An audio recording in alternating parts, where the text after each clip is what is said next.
Thank you so much. Please take your seats. Honourable Minister of the Department of Communications and Digital Technologies, Minister Gungubele. Honourable Deputy Minister of Communications and Digital Technologies, Mr. Fili Mapulane. The DG of the department, Ms. Nankubela Jordan Jan in absentia. Ambassador of Zimbabwe, His Excellency David Hamadziripi. Representatives of the Kenyan Commission of South Africa, the Finnish Embassy and the US Embassy representatives. The Chancellor of the University of Johannesburg, Mamlambo Ncuka. The VC, acting VC, Prof. Sarah Kravitz. CEOs and chairpersons of state-owned entities and agencies, industry representatives comprising of leaders of industry associations and corporates in telecommunications and the digital technology sector, members of the media, ladies and gentlemen, all protocol observed, and good morning. My name is Helen Mokhashwa. I am the head of government affairs for Microsoft South Africa, and I am honored to be directing your program today for the premier National AI Government Summit. The aim of the summit in the main is to share the draft national AI plan with the participants and get inputs in panels that we will look at later. But another main aim of this is to get a pulse of where South Africa is positioned in as far as AI is concerned and in relation to the rest of the world. We will get feedback from the AI Institute on what they've been up to since they launched over a year ago, and what have been some of the challenges that they've been facing on their journey.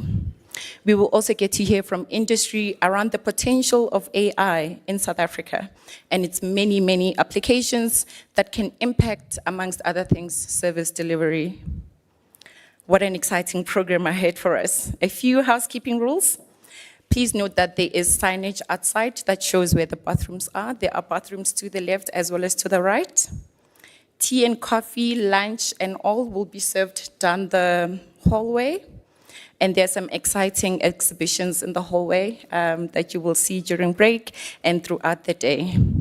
I will now hand over to Prof. Kravitz from the University of Johannesburg.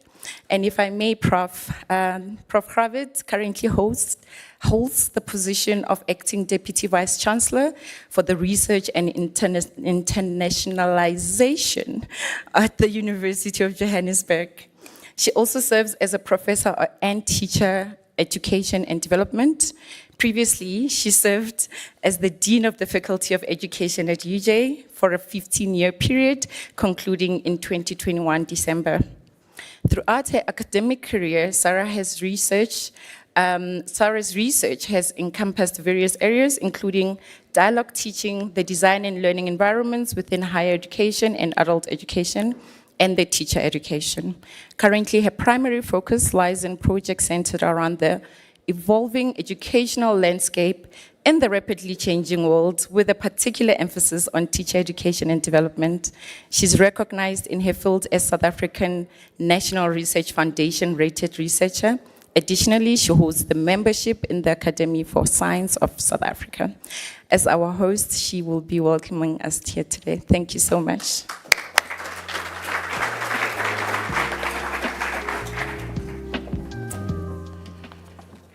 Good morning to you all.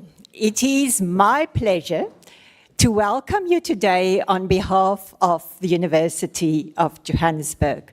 I'm standing in for our Vice Chancellor, Professor Mpedi, who would really have loved to be here, but he is traveling at the moment. And he asked me to convey his warm wishes for you all and also to express his that he's very sorry that he can't be here and joining the very important event of today. I'm not going to repeat everybody who has been welcomed before. Program Director has mentioned them, but allow me to mention a few people. the Minister of Communication and Digital Technologies, Honourable Gungubele, the Deputy Minister, Mr. Philly Mapulane, the Director General, Ms. Nonkulubela Jordan Diani, then, of course, our UJ Chancellor, Honourable Phumzile Mlambo-Ngcuka, and then also our UJ Business School Dean, Dr. Randall Kuruelison. We are very grateful that we are able to host this auspicious event today at the Johannesburg Business School. And please allow me just to say a few words about the business school. It's a young business school, but it has done very well in its time of existence. It offers very typical programs that other business schools offer, but something that really differentiates JBS, Johannesburg Business School, is its pioneering work in digital leadership. Very important also for some of the discussions today. And the enrollment has moved from 200 in 2021 to over 1,000 in 2024, with over 70 doctoral students enrolled this year. Something also to mention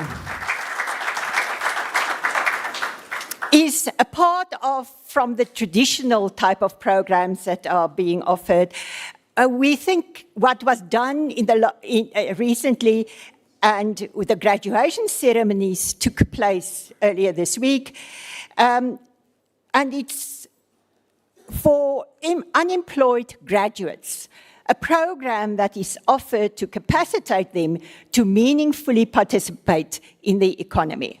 And that is very, very important work in relation to ensuring that our graduates can indeed contribute significantly to this ever-evolving world.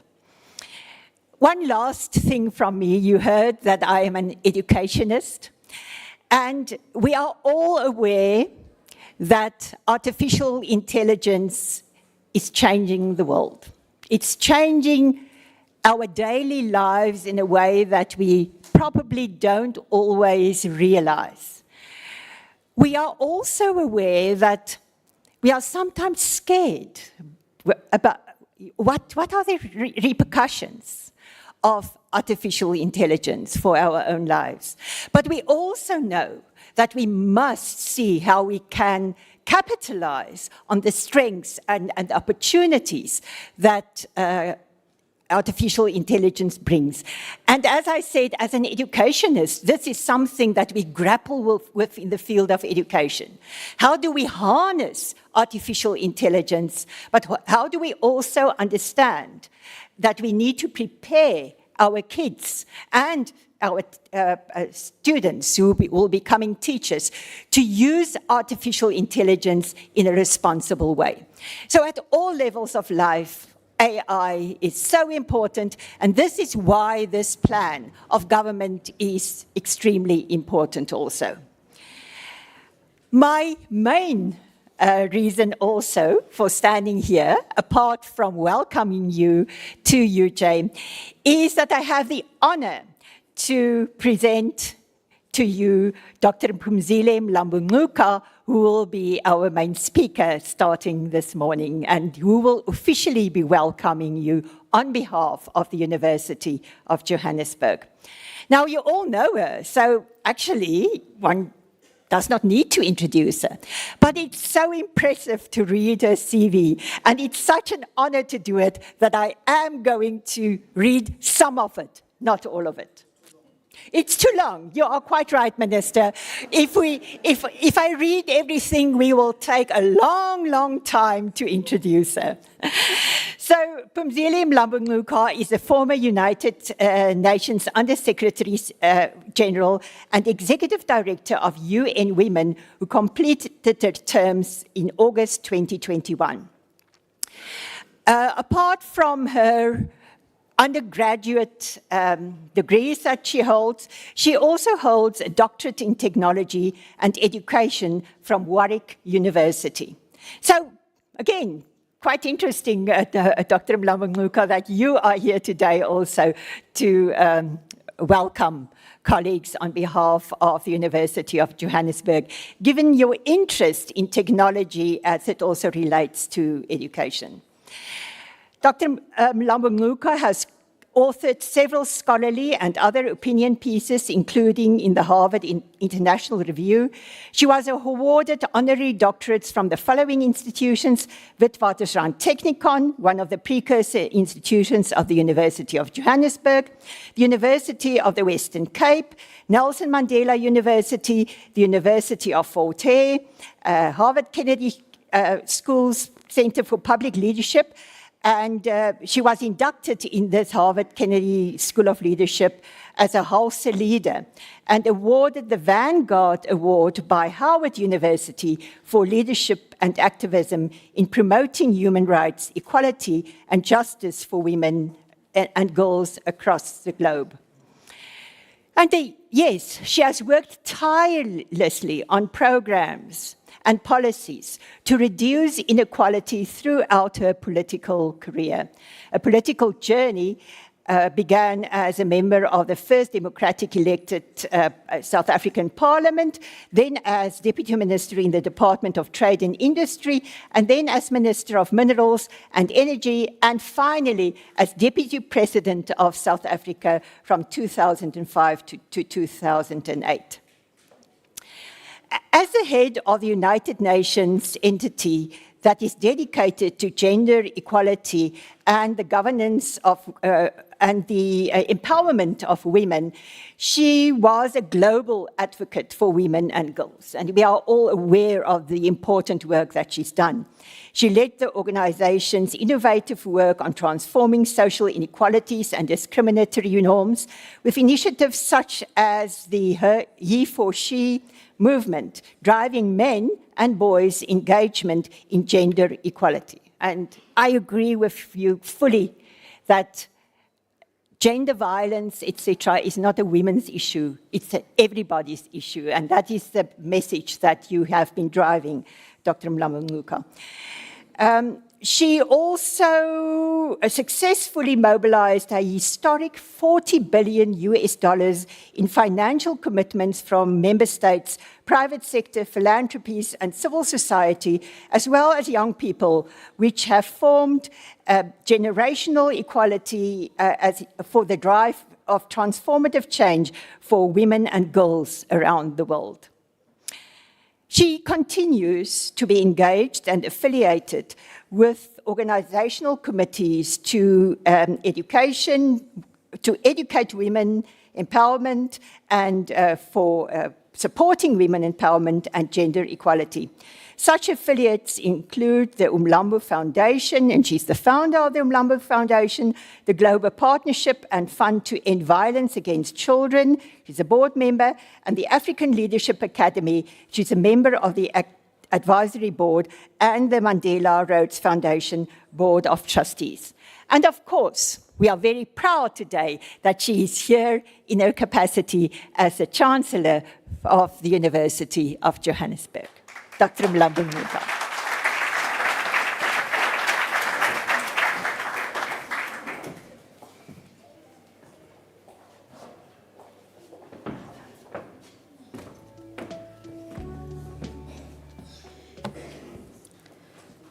Thank you very much, Prof, for that obituary.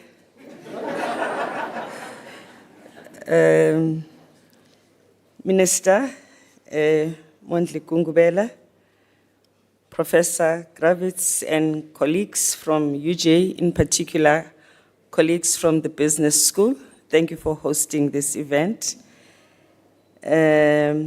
Our honored guests and speakers, thank you for honoring this event. Ladies and gentlemen, and in particular, our students who may be here today. I want to start by thanking you, Minister, for choosing us to locate this important endeavor, because AI is indeed something that is of concern to all of us. But I want to assure you that at UJ, you have come to the fertile ground, because this is what we eat every day. This is what we do every day. Every student at the University of Johannesburg at first year level takes a course on AI so that they can navigate their learning journey intelligently, and of course, their lives. This is not a course for people who want to specialize in that field, but this is a course for people who want to live their lives fully, because we recognize the importance of AI in everyone's life. We also have graduated a significant number of students in the many areas that technology is a key component in. And in Africa, we are also a major player in this field. For these and so many reasons, this is the right home for this initiative. We are also concerned about our impact in society in just about everything we do. Just to give you an example, my day job, kind of like go-go retire job of a retiree, is teacher training in rural areas. And it is teacher training that is also very much focused on the use of technology for learning and teaching. My activities are mostly in Limpopo, and UJ is there. They have been helping us to train teachers who I'm so proud of, because last year in their grade 12 exam, you could see the impact of the teaching that they've received from UJ. So that, again, is impact in society. We have, in the last few years, been hearing about the fourth industrial revolution. It seemed far, complicated, and something that only the highly learned understood. But actually now, it is affecting us. It is part of our life. We embrace it, it excites us, but we're also scared of it. These opportunities of learning and understanding it more helps us to embrace it and use it intelligently. So we are excited for our students, because they can be pioneer and they can take their learning into communities so that they continue to have impact in society. So thank you so much for choosing us, and I hope today will be a successful day, and we welcome everybody who is here, and we hope that you will enjoy this day at UJ. I must congratulate the business school. I've not been underground for a long time. I didn't know that you had this man cave under the building, so congratulations for all the work that you do. Thank you.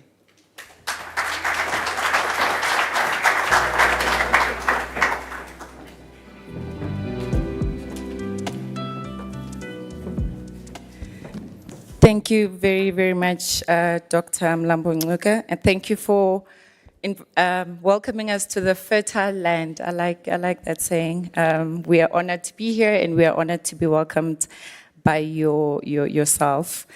We're going to move over to our next segment, which will be the keynote. But I just wanted to ask, before I introduce the minister, the colleagues that are going to be in a panel in the next 2 sessions. Can you please make your way to the back to be marked? These are the colleagues that are part of the hubs and the institute. Thank you. So, moving over to another very, very long CV, and I've asked the team to prepare it for me, and it reads as follows as I introduce our Honourable Minister and co-host for today. Minister Gungubele was appointed as the Minister of Communications and Digital Technologies of the Republic of South Africa as of the 6th of March 2023. He previously served as Minister in the Presidency responsible for Department of Planning, Monitoring and Evaluation, the National Planning Commission and also Statistics South Africa, Government Communications and Information GCIS, and State Security SSA. Minister Gungubele has extensive experience in local, provincial, and national government and actively applies himself in strategic planning and effective monitoring of systems to ensure that government is held accountable to deliver services to the people. He's a political activist at heart, of course, who has spent much of his youth fighting for the liberation and just South Africa, which is united in diversity. The minister is a passionate, informal scholar of all things technology. He's dedicated to the advancement thereof for the betterment of social and economic development in our country. I have had the honor of being in several briefing sessions with the minister, and his passion on the subject of artificial intelligence, its potential, and what we can do as a nation around this has been really commendable. It is my honor to call on stage Minister Gungubele.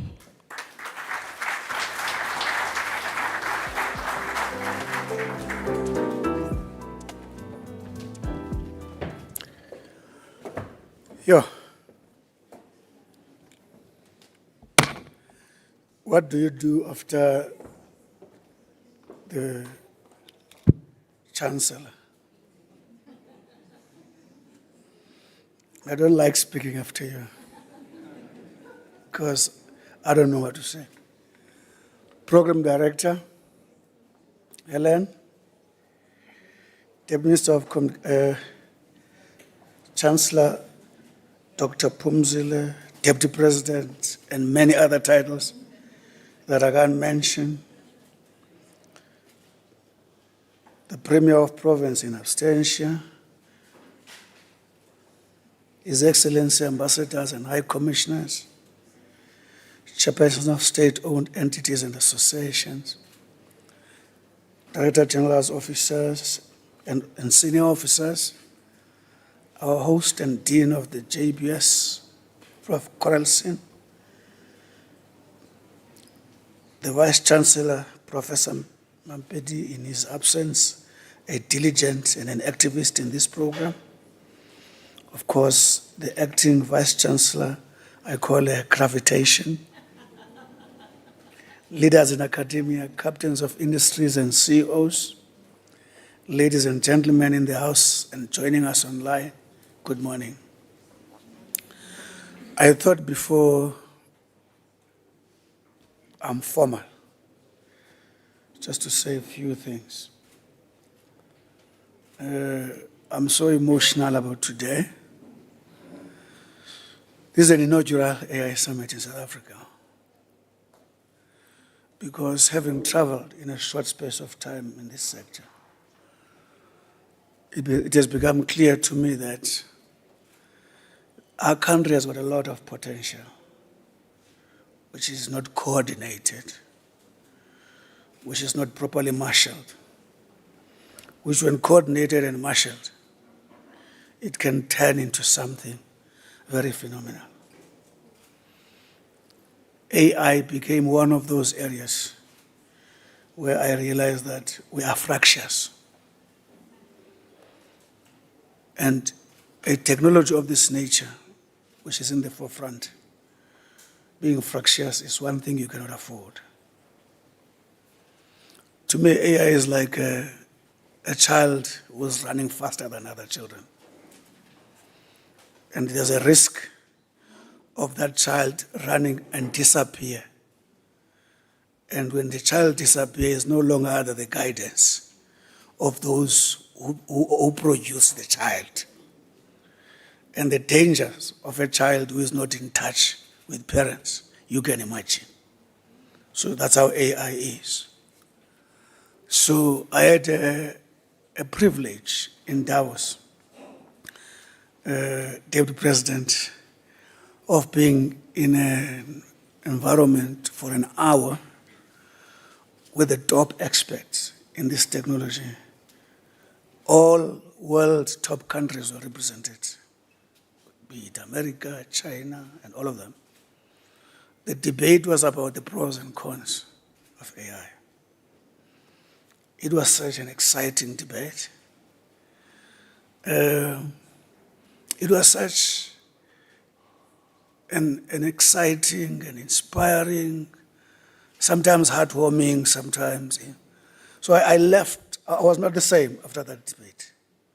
And I knew that when we come home, the biggest challenge we have as government is how we provide leadership. I was saying to the GCO yesterday, having watched her of SABC, having watched her brilliant interview on SABC, I was saying to her, there are two things I worship, the difference I worship between leadership, great leadership, and great leader. I was saying great leaders are dispensable, but great leadership is indispensable. The challenge we have as government, phase by phase, is the leadership we leave behind. How does it keep the country on course on continuous basis, irrespective of who is in charge? Because our country cannot afford breakage in terms of generation to generation. We need to move from one generation and do better in the next generation. So AI is one such thing we had to have our inaugural summit. And I'm very much touched by the responses. I'm overwhelmed when I see the attendance.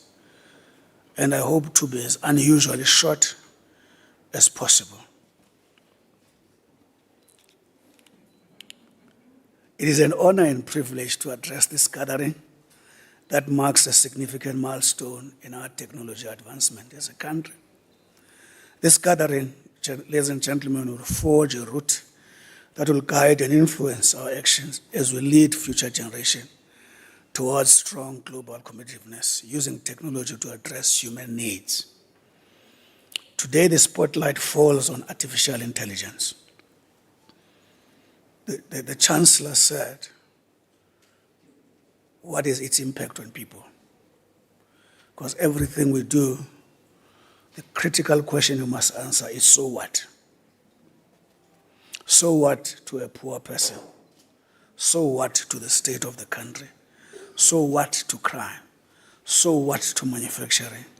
So what to sovereignty? So what to security of the, so what to all those? If these technologies do not answer that question in line with what the Chancellor, Deputy President said, again, this becomes another futile exercise. On the 6th to 7th July 2023, the International Telecommunications Union, commonly referred to as ITU, coordinated groundbreaking AI for Good Global Summit in Geneva, Switzerland, to explore the promotion of AI advance, health, climate, gender, inclusive prosperity, sustainable infrastructure, and other global development priorities. Addressing the summit, the Secretary General of the ITU, Ms. Doreen Bogdan Martin, a very, very energetic lady, emphasized the need to prioritize human values and ensure that AI benefits everyone, including 2.7 billion people worldwide who are still offline and are often left behind.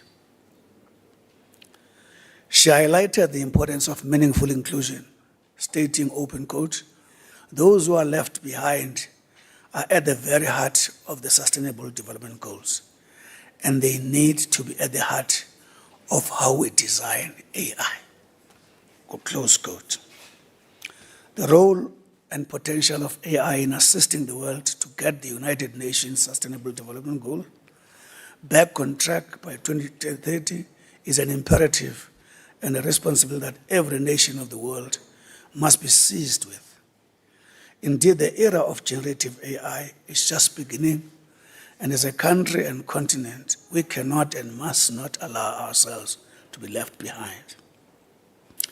The explosion of AI as a greater technology tool has placed a responsibility on all of us to ensure that we realize its maximum innovative potential and make its use safe and ethical for all.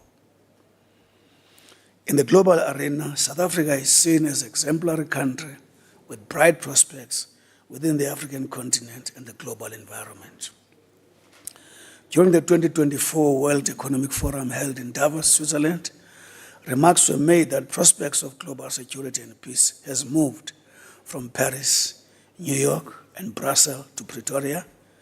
It is with this appreciation of how the world views us that we believe that South Africa needs to be at the center of advancing the cutting technology.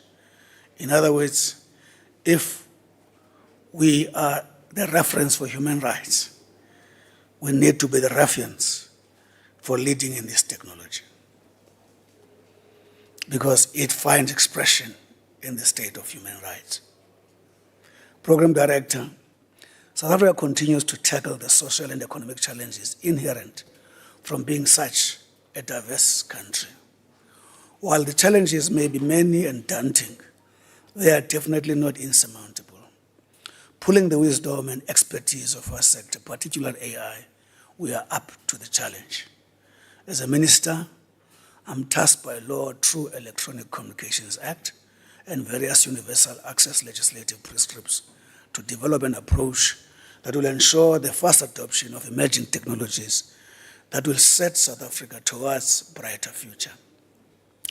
It is for this reason that this summit has been convened for government and the sector to initiate a policy regulatory framework to guide and leverage the advances in AI for human good. Recently, we have seen extraordinary advances in the capabilities of AI through chatbots, voice cloning, image generators, video apps, and much more.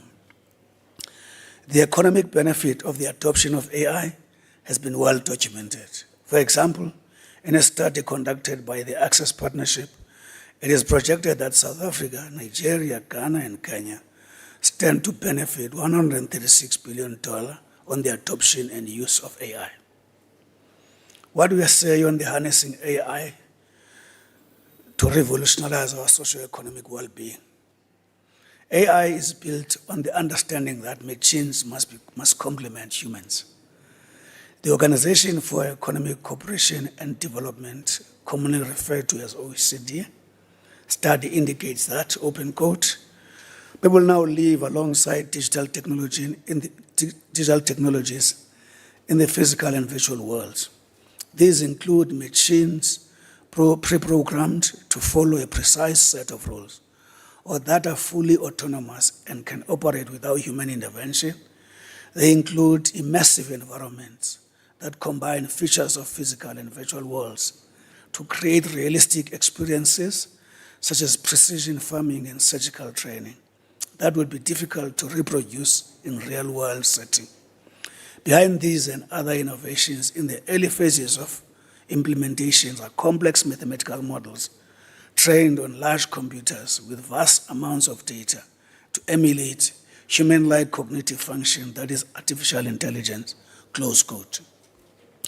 What becomes obvious is that public policy making and framework must adapt to address the governance imperative of AI and emerging technologies to protect globally agreed human rights.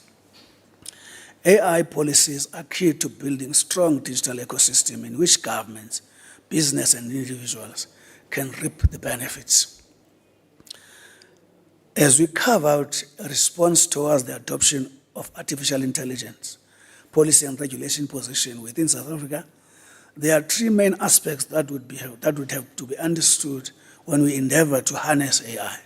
These are AI data governance and connectivity to support policymakers in this process. The importance of cooperating internationally to ensure that AI as an emerging technology is trustworthy. And three, common understanding of AI is built through sharing and good practices and creating evidence-based AI system to inform policy design, implementation, and evaluation. South African position on harnessing AI. Program Director, for us to remain a relevant trading partner that protects and advances its national interests, we need to be among the rest of the early starters in the production and adoption of digital technology solutions to human problems. There are areas that are traditionally the exclusive mandate for governments to conduct its business. Areas such as defense, safety and security, social security net support, and intelligence gathering, amongst others, come to my mind. These are areas where government must lead in the adoption of AI. There are, however, other areas where direct role of government is expected through policy formulation and regulatory approaches that will safeguard the preservation of livelihoods and creation of sustainable jobs. In this area, the adoption of AI must ensure the ethical and impactful purposive delivery. The question related to the theme, open quote, harnessing AI, close quote, especially from South African perspective, is whether, as African continent, we can even begin to determine AI regulations. I point this out, ladies and gentlemen, because we all know that there would not be effective regulation without the existence of a clear policy position. The danger of formulating regulations not guided by sound policy is like being asked to comply to a non-existent phenomenon. What African Union Ministers of Communication AI Declaration has to say. In 2019, AU ministers responsible for communication and ICTs adopted the Sharm el-Sheikh Declaration, wherein there was an agreement on establishing working group on AI for the following: the creation of common African stance on AI, the development of Africa-wide AI capacity building framework, and the establishment of an AI think tank. As South Africa, through our presidential report on the Fourth Industrial Revolution, we also identified AI as one of the key areas for Africa for our strategy and look forward to collaborating with all of you in our midst. On the United Nations AI approach, on the 26th October 2023, the United Nations Secretary General Antonio Guterres launched the high-level multi-stakeholder advisory body on artificial intelligence. In addressing the media on the occasion of this launch, he remarked that, open quote, in our challenging times, AI could power extraordinary progress for humanity. For developing economies, AI offers the possibility of leapfrogging outdated technologies and bringing service delivery directly to people where needs are bigger and for the people that need them most, close quote. All these, he concluded, could only be realized if we harness AI responsibly, making it accessible to all, thereby reducing global inequalities. The world appreciates the risk associated with the adoption of AI. These risks include misinformation, disinformation, and entrenching of bias and discrimination, surveillance and invasion of privacy, fraud, and other violations of human rights. In order to prevent the malicious use of this technology, the UN has established entities wrestling with big questions about how to harness AI to help humanity positively. It offers us a glimpse of real progress towards achieving the SDGs. What is Africa's notable initiative on AI? I have noted that there are various AI initiatives on African continent. Some of the examples are the AI in Africa Machine Learning Indaba, conducted by South Africa, the Alliance of AI led by Africans in the diaspora, initiatives by major global companies seeking collaboration on the continent, for example, Google, which is established on an AI center in Ghana, the release of the Africa AI Blueprint by Smart Africa Alliance through the chairpersons of South Africa. Thank you. South African government's endeavor to establish the Artificial Intelligence Institute and Center of Artificial Intelligence Research. I thought this was Coke.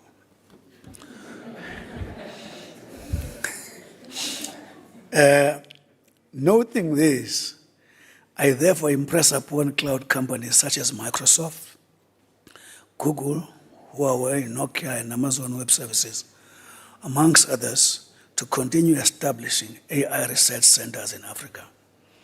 The biggest challenge, before I proceed on this point, is that I had very touchy and emotional discussions with Professor Marvat, young and amazing South African talent. We wanted to, he was actually enlightening me why so many people who are developed in this digital technology leave South Africa. And he says to me, they've got no work to do here. I find that the Deputy Minister to be indicting. How do we produce people who we don't know how we want to use?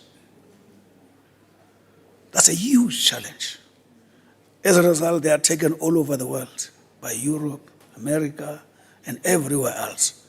Trump calls us that thing which he calls us, but he does not know what he is celebrating is at the expense of the technology that we export to him. He doesn't know because he's a blinkered right-winger. So we should avoid that. We can't produce.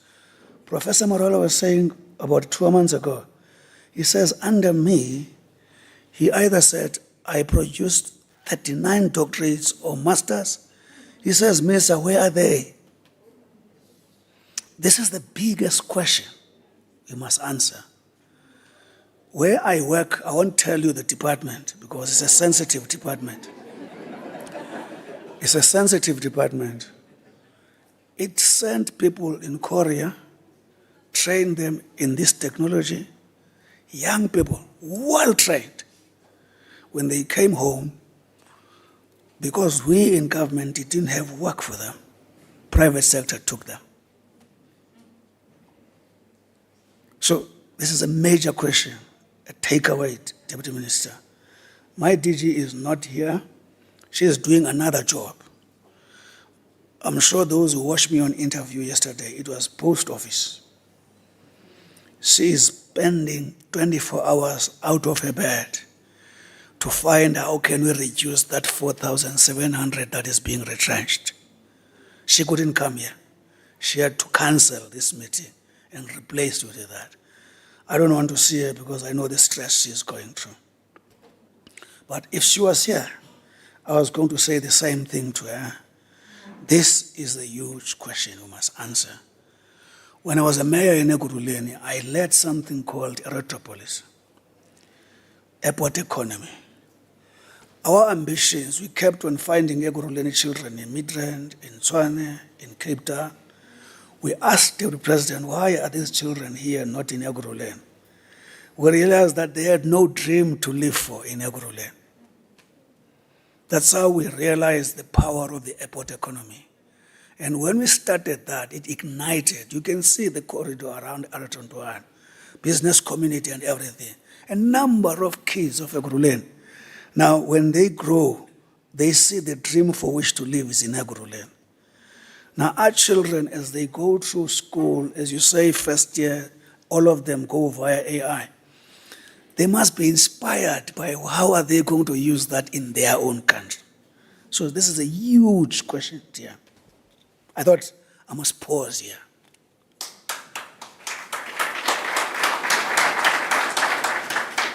Secondly, we need universities in South Africa and Africa to consider that the best approach to AI is collaboration. As the Department of Communication and Digital Technologies in the Republic of South Africa, We've adopted an all-inclusive approach, which is at the heart of our shared response to addressing the digital transformation era. For Africa to be competitive in the world, we need to realize that there was a space race, then the arms race, and now there's an AI race. We cannot afford to be left behind that one. You see, in the mercantile era, Britain put laws that prescribed what we do with our raw materials. Sometimes people think that this is conspiracy. Those laws, you can excavate, you'll find them. There's no worse genocide than making sure that a country doesn't manufacture. Because when a country doesn't manufacture, in an environment of new technologies is decimated. If you say they must not manufacture, you say there must be no new technologies in that country. Because how do you develop new technologies if you are not dealing with new ideas and solutions in that? So that's what Britain did to us. But I don't have amount of money to evaluate what damage that caused, because I'm not an accountant. The onus is upon us to participate in this AI race through a coordinated and collaborative approach. We require venture capital funds that are focused on and dedicated to artificial intelligence. We need the world to assist us in this, but as we take initiative and we take responsibility for our own future. In other words, whether it's Britain, whether it's America, whether it's China, those who come to assist us, the mission must be determined by us. Lastly, we need to realize collaboration between government and private sector in AI research. In November 2022, the Artificial Intelligence Institute of South Africa was formed, and it has since been established. It has since established applied AI hubs with key stakeholders such as academia, private sector, investors, and civil society. There are several South African startups, such as Zenowe, which focuses on simplifying AI and machine learning. They possess distinctive algorithms like Amazon.com and Netflix, wherein they determine user behavior and predict potential purchasing behavior. We also have startups known as Clever, but not in the normal clever, right? Clever, CLEVVA, a technology business that specializes in the art and science of AI for people. In Nairobi, Kenya, Strathmore University established the ET Lab Africa Research Center that sought to promote cutting-edge research in AI, among other emerging technologies. In Nigeria, the University of Lagos recently opened an AI hub that will focus on deep learning and tools to collect data for AI purposes. In essence, the core economic sectors that have been the bedrock of the African continent are identified as the ones to largely benefit from AI. Economic sectors such as agriculture, mining, art, etc. are identified to become efficient, high quality, and providing expansions in benefits. Program Director, Artificial Intelligence Institute of South Africa has started to focus on ensuring the key economic sectors are first to leverage AI capabilities. We launched the first AI hub here, UJ, focusing on manufacturing because of the size of its contribution to GDP, which is now close to 14%, far low than the historic ratio as we know it. We then launched the second AI hub in TUT, focusing mainly on automotive sector because of the vastness of the vehicle production and assembling in South Africa. We're also launching the CUT AI hub focused on agriculture and farming as a notable sector. Before the end of May, we plan to launch the AI hub focused on defense and military capabilities at our military academy, Saldanha, West Coast of Western Cape. In total, we would like to capacitate 1,000 AI Institute of South Africa with at least 11 AI hubs ranging from built environment, just energy transition, health, media, and language, etc.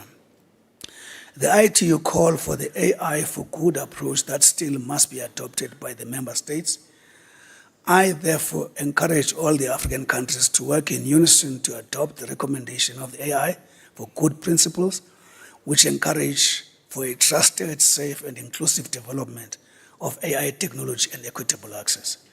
The G2019, which was under the presidency of Japan, put in place the importance of AI within their midst for addressing their economic challenges. These notable approaches prompted our President, His Excellency Mr. Matamela Cyril Ramaphosa, at the African Union Summit of 2020, to call for a unified African regional AI stance, which will serve as a blueprint to guide the African membership states in developing policies and regulation related to AI as technology tool for good. As a result, South Africa, in collaboration with Smart Africa Alliance and other member states, supported a diverse stakeholder drafted an AI blueprint roadmap, which will be tabled at the AU soon. We hope that with such a blueprint, our continent's endeavors to be a global authority will be realized. To institutionalize open AI, explicit regulation related to the following 5 important considerations must be put in place in relation to the development of continental and national AI policies and programs, which are as follows. Data-centric approach linked to the development agenda, people before technology as a center, AI for economic growth, multi-stakeholder approach centered on PPP model, governance and regulatory AI framework, and institutional mechanism located within. As I move towards conclusion, I wanted to.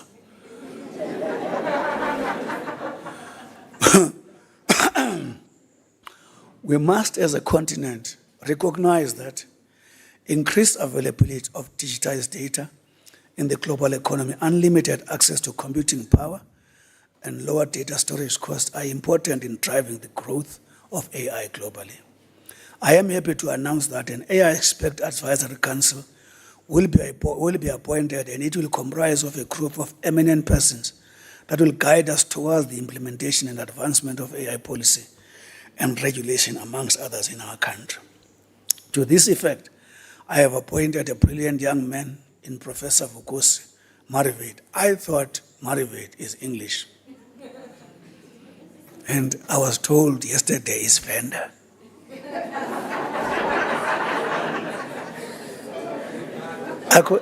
Marivate. Oh, it's not Marivate. Oh, it's Marivate. Thank you very much. To this, I have appointed a brilliant young man in Professor Vukosi Marivate to head an AI task force together with the department to recommend to me names of appropriate AI experts suitable for appointment to the AI Expert Advisory Council, which I will announce as soon as possible. In conclusion, my expectation is that after today's session, we'll have a clear way forward towards leveraging this cutting-edge technology to resolve some of South Africa's economic and social challenges. I also expect that there will be provincial seminars undertaken to further seek inputs during the public comments process before we finalize the draft national AI policy as a guiding and policy document. One anxiety, Ali, I'm worried about, before we make that move, we must make sure that all the other relevant units in government, your DSI and everyone else, we are one. Because we don't want to go there in those processes, say DSI was here, now you are coming here. That integration as a risk must be mitigated. Thank you for listening to me, ladies and gentlemen.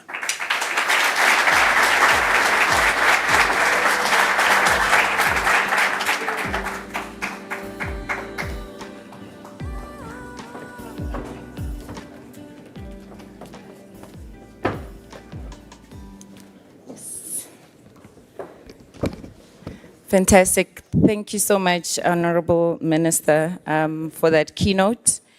We look forward to the work that the Advisory Council will be doing in this regard, and I believe that in a short while we'll be delving a bit more into the AI hubs and the artificial intelligence team. I wanted to just make a quick note, colleagues, regarding the temperature in the room. I know it is a bit humid. We do apologize for that. Once we take a break, we're going to run those fans to cool down the room. It's just that they are extremely loud if we switch them on right now, so we do apologize for that. Moving right along to our next speaker, which is the CEO of Microsoft South Africa, Mr. Kalani Rampai, who is our leader and has been really leading in the new era of AI, as we call it at Microsoft. Please help me in putting your hands together for Mr. Kalani.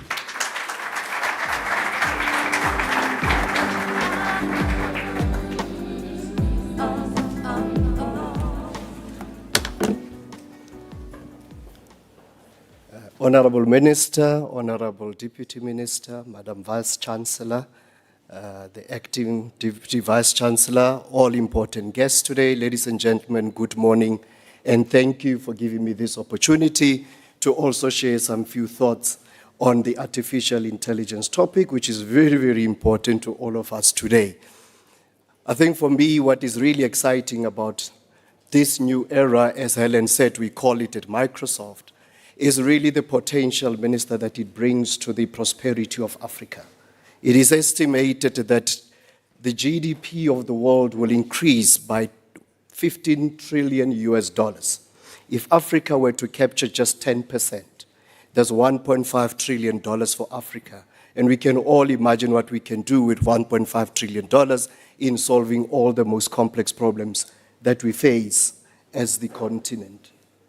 The potential for AI to also help us to solve some of the pressing human problems that we've probably deferred in the past is really what is exciting. And I think the VC, the acting VC spoke about it, the Chancellor spoke about it, the Minister spoke about it. Across all sectors, of human endeavor, AI can really play an exciting role in helping us to solve these particular problems. It is really a game changer. But we also know that the world, as it rapidly changes, Minister used the analogy of the child and say the child is running faster, than other kids. We do not expect that the pace will slow down. The pace will continue to accelerate. I think it is very important for us to start thinking as governments, as society, how do we enable that we are not left behind? How do we ensure that we can run as fast as the other children, if I use, your own analogy, Minister? The impact is very real on what AI can achieve. And I've spoken about the economy. But let us bring it home and look at some of the few examples that we have seen in South Africa, where government particularly has been using AI to solve some of the most pressing issues. I think we all can agree that we are a water-scarce country, and to see metros like eThekwini using AI to curb water wastage, we should be applauding that. The power of AI is its ability to go through vast amounts of data very quickly and be able to pinpoint the insights that ordinarily as humans we may be able to miss. You look at what SARS put in the media, I think it's about 2 months ago, where they said they've been able to use AI to collect 210 billion rand more for the fiscus. Now, all of you here, if you were doubtful about your tax status, I would encourage you to really look at it, because SARS is really using this technology for good, because we do need to do what is right when we pay our taxes. The Chancellor spoke also about agriculture, and the Minister also, you spoke about agriculture. It's good to see what weather data for farmers is doing in terms of enabling South African farmers to analyze the weather patterns to be able to plan with precision their irrigation, their planting, and all of those things. And therefore, really improving their production, which is good for our food security as a country. The Legal Interact is a very exciting one. This is a company that is playing in the digital legal space. And last year, August, they introduced their AI tool, which is helping the victims of gender-based violence to be able to put a compelling case before they go to the police. Most of them lose their case because at that point of vulnerability, they don't know what evidence they need to, to keep. And I think we all agree in a country we do have that scourge of GBV. To see, Legal Interact being able to do that, it is really to be applauded. And it is really to the point that we said AI gives us the opportunity to be able to address those pressing issues that perhaps in the past we were not able to get to. We also know that the new era of AI is not really, based on something that is new. AI has been around in different, in various forms. From the 1950s with the Alan Turing test, to the 1959 of Arthur Samuel's machine learning to deep learning, and today when we talk about the generative AI. But the true game changer for generative AI is its ability to put this technology in ordinary people's hands. You don't need to be an expert to be able to use the technology to derive the benefits from the technology. And that is truly the game changer. And what we like also, what we have seen, Honourable Minister, there is an NPO in South Africa called Lelapa AI. What Lelapa AI is doing is training our large language models, in our own South African languages. So that means that ordinary South Africans will be able to interact with this technology using natural language, but most importantly, their own mother tongue. So thereby empowering everyone, in our society. So that is really exciting, and we will continue to see progress being made into that. The adoption of this AI technology has also been phenomenal. I'm sure all of you have seen the graph that looks at the adoption in its early days compared to the adoption of other technologies. So it means that the child minister is running fast. So somebody asked me, one of the executives asked me, how do they begin as corporates to adopt? I said, the problem that you are dealing with is that your employees have already adopted. When government says, we're still going to do this, we're still going to do this, and by 2028 we will achieve this, life would have passed you by. The child would have already moved. So it is important that we appreciate the rapid speed that we need to move with before the child actually dictates to everybody what needs to be done. For me, when you talk corporates about AI, you talk about how do you revolutionize productivity. And what we have seen from their own employees through various surveys is that they've been very quick in adopting this technology. And because they have seen what it can do for them as employees in terms of giving them back, some time. At Microsoft, our mission is to empower every person and every organization on the planet to achieve more. This has been our mission since the founding days of the company. From the early days where they spoke about putting a personal computer in every house. We want to see the adoption of AI being at scale. Last year, generative AI was about, the breakthrough of it. This year, Minister, it's about the adoption of this technology. But it is very important that we do not leave anyone behind. AI is here to augment human capability, not to replace it. It is about ensuring that we leave no one behind. And as the African idiom always says, if you want to go fast, you go alone. But if you want to go far, you walk with others. It is important that in this new era, we ensure that we walk together.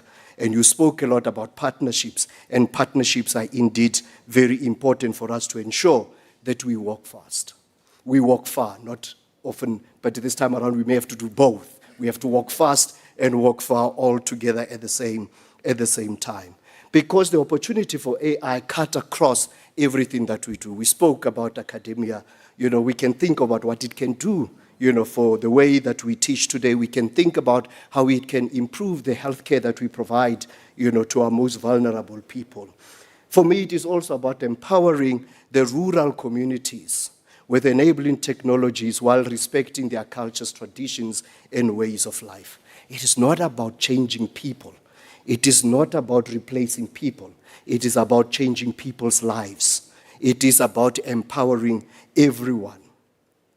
PwC, a couple of years prior, PricewaterhouseCoopers, issued a study about the paradox of leadership.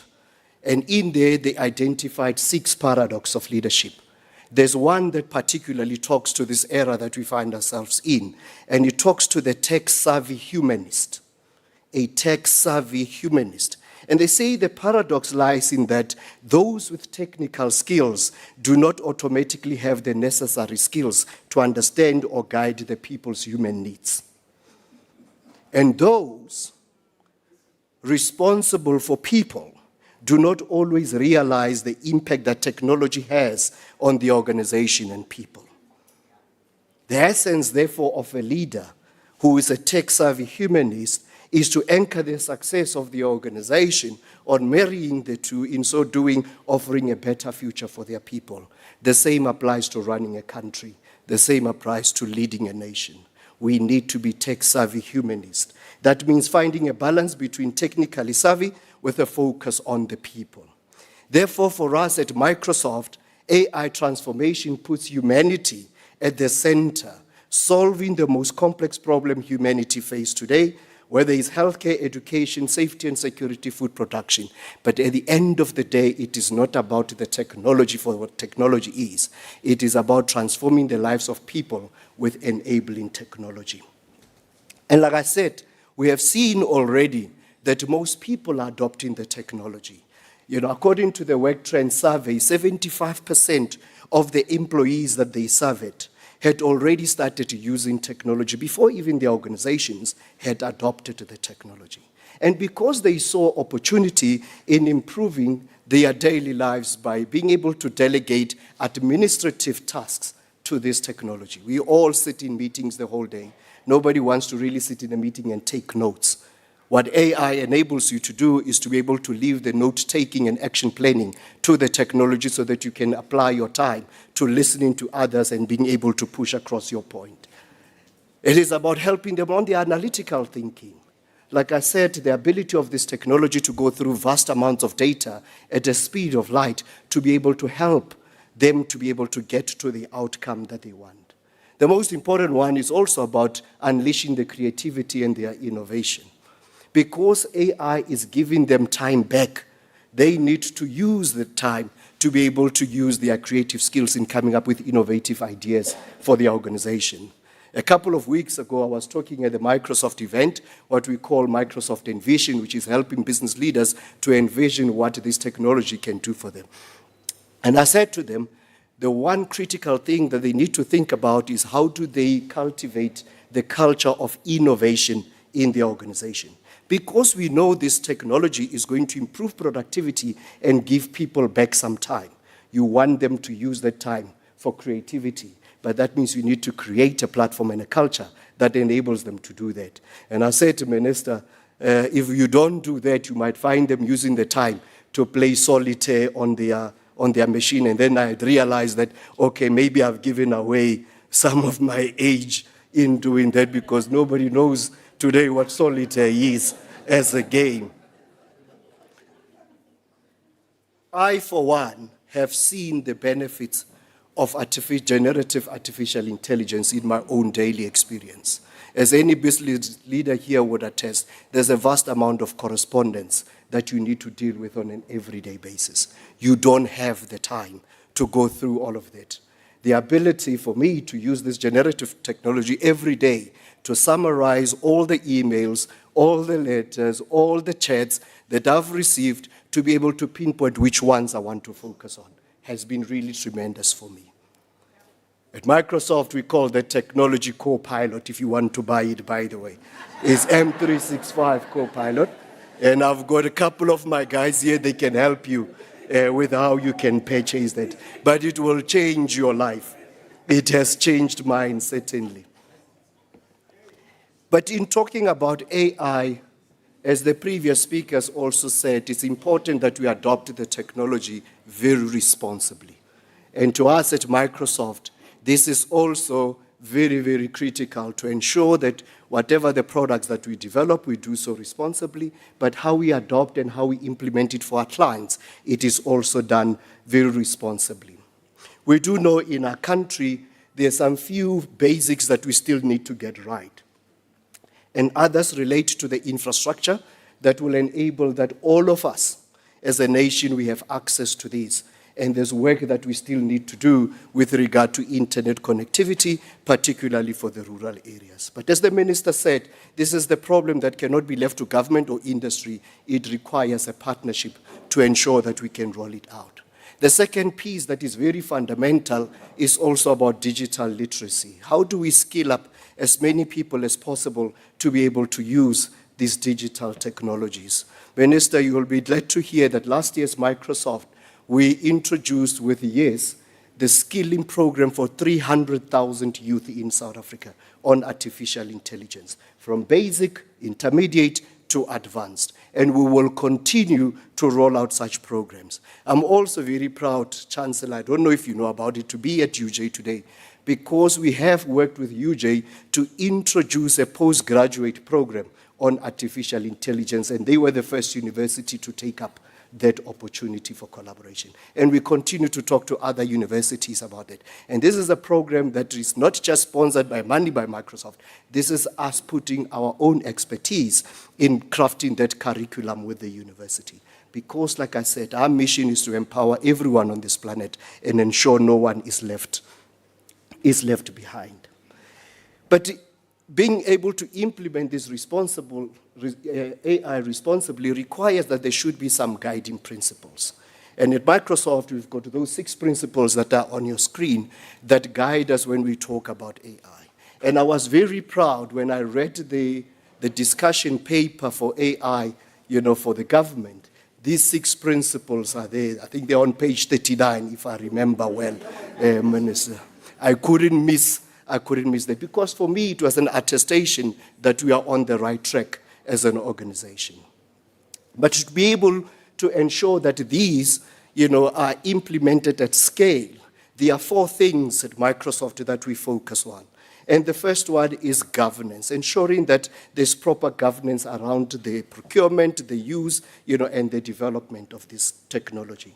It is about standardizing the AI requirements so that for those that are going to rely on our platform to build their own systems, we all build from the same standard requirements. It is about training people, as I've said, but most importantly about sharing best practice to ensure that we scale. We don't only leave it to a few players to take this technology forward. And the last one is about ensuring that we give you the tools that will help you to scale this very quickly. I'd just like to play a short video that really articulates how important responsible AI is to us at Microsoft globally. We believe in the potential of AI to improve our lives in big and small ways. We need to make sure it's for the benefit of everyone. For the first time, we're having machines move into roles that have been the roles of human beings. Might these technologies have inadvertent effects on people and society? Do they align with people's values, their ethics? We needed to think through the implications for our company. Responsible AI is the approach that we take to developing and deploying our technology, making sure our principles are brought to life and that it empowers everyone and is inclusive and accessible for people. Excellent. The job of the Office of Responsible AI is to put our principles into practice by operationalizing ethics across the company. The Ethics Committee is responsible for deliberating about hard, new questions. We are sister organizations. We have to think through what it means to detect bias, make our systems more fair, to detect errors and blind spots in our technologies, and on thinking through the kinds of advice we give to other organizations and to our leaders where technology can impose on privacy and human rights. Responsibility is at the core. We're learning every day about this new role of responsible computing. We need to translate academic thought to language that our engineers and salespeople are familiar with. Our customers are grappling with many of the same issues. It's incumbent on us to share what we learn.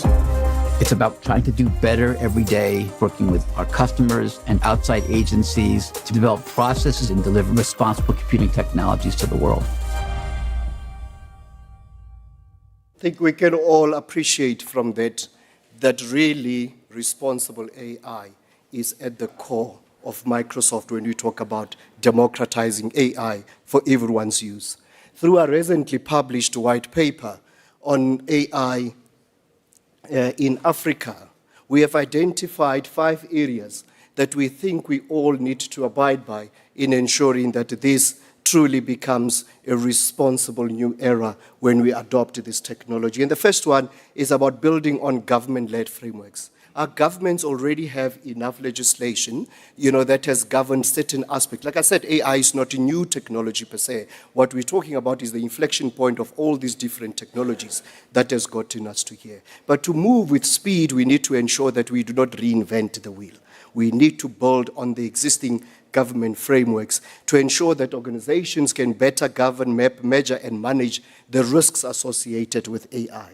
The second one is about developing safety brakes for high-risk systems. That means that governments need to be able to identify what are the high-risk AI systems, whether we're talking about managing infrastructure that is related to electricity, or we're talking about military and so forth. How do we ensure that then we put the safety brakes to ensure that those systems will always be in human hands, in making sure that they are governed better? But also it's about ensuring that we bring the sector into play to be able to share their knowledge on what system pose the highest risk to our organizations and also to our world, to our country.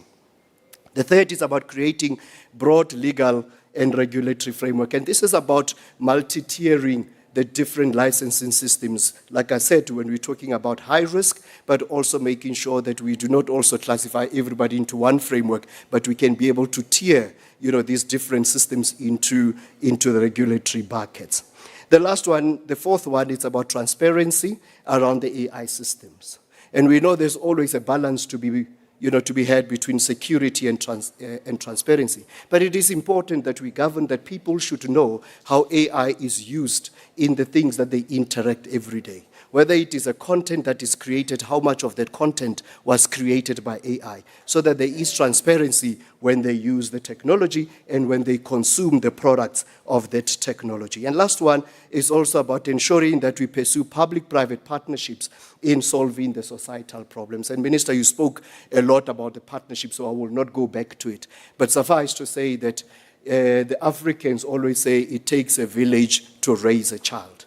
It is a collective responsibility here to ensure that we craft this technology for the good of society at the foremost. And I can give you the commitment from Microsoft that will always remain at the center of what we do. And I will not talk to all those commitments, but the two in the middle, which is ensuring that we'll always put security first in everything that we develop related to AI. This is to give you the assurance that when you use AI, that you are safe and secure, and it only does what it is meant to do. And the second one that I just want to talk about, it is also about ensuring that we are committed to advancing responsible AI. And we will work with government.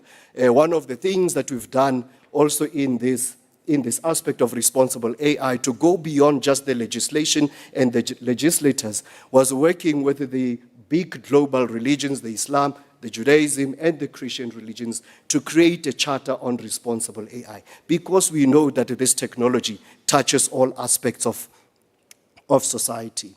And then in conclusion, ladies and gentlemen, for those that will be interested in reading that AI in Africa Meeting the Opportunity, you can scan the QR code and it will give you access to that publication. But my encouragement to all of you today is that let us not attempt this technology with hesitation, because that will not help us. As the minister said when he came back from Geneva, he was a changed man. I hope when we all leave the summit, we will all be changed people, and we will understand the immense opportunity that we have at our hands. Thank you, and I wish you all the best with the summit.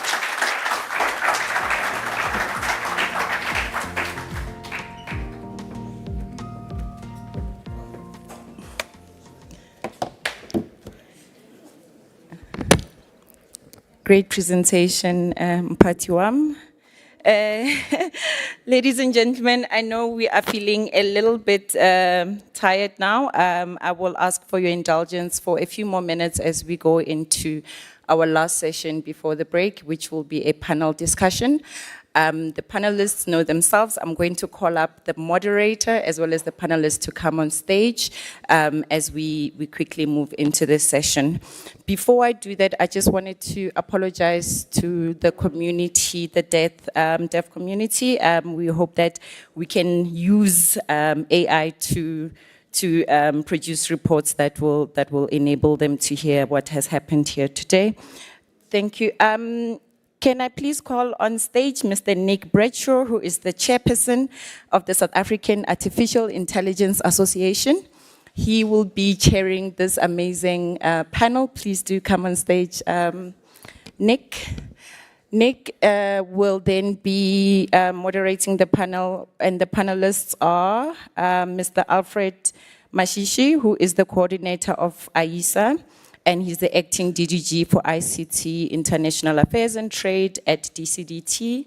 Please come on stage, and my co-pilot on this journey that we've been on to bring the summit together, a great leader at the department. Can I also ask for the head of TUT AI Hub, Prof. Anush Kurin, to join us on stage, and then the head of the UJ AI Hub, Dr. Randall Carlson, another member of the community that we've been working quite well with as Microsoft as well in the past.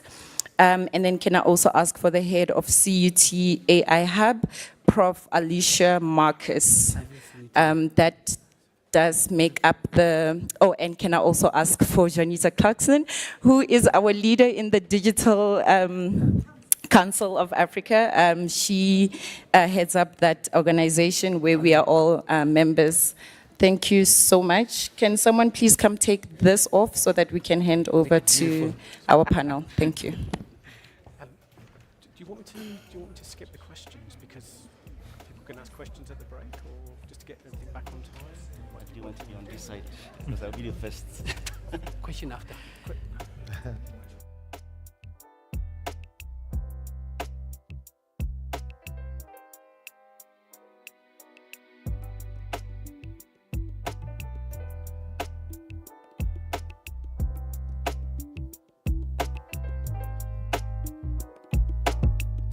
Directly on me. Yeah, I think, guys, I just spoke to Helen. We're going to try and, we're not going to do the questions, open questions. We're going to take that into the break. Yeah. Okay, because to get it on back on time, okay? Yeah. Yep. Sure. So I think we should be having the break now, actually. We're live, eh? Hello? Are we live? Yeah. Will I disturb you? Yeah, hello. 1, 2, 1, 2. Yep. Yeah, you want to turn your back on the light? Yeah. Is everybody Good? Can you hear? Yeah. Yeah.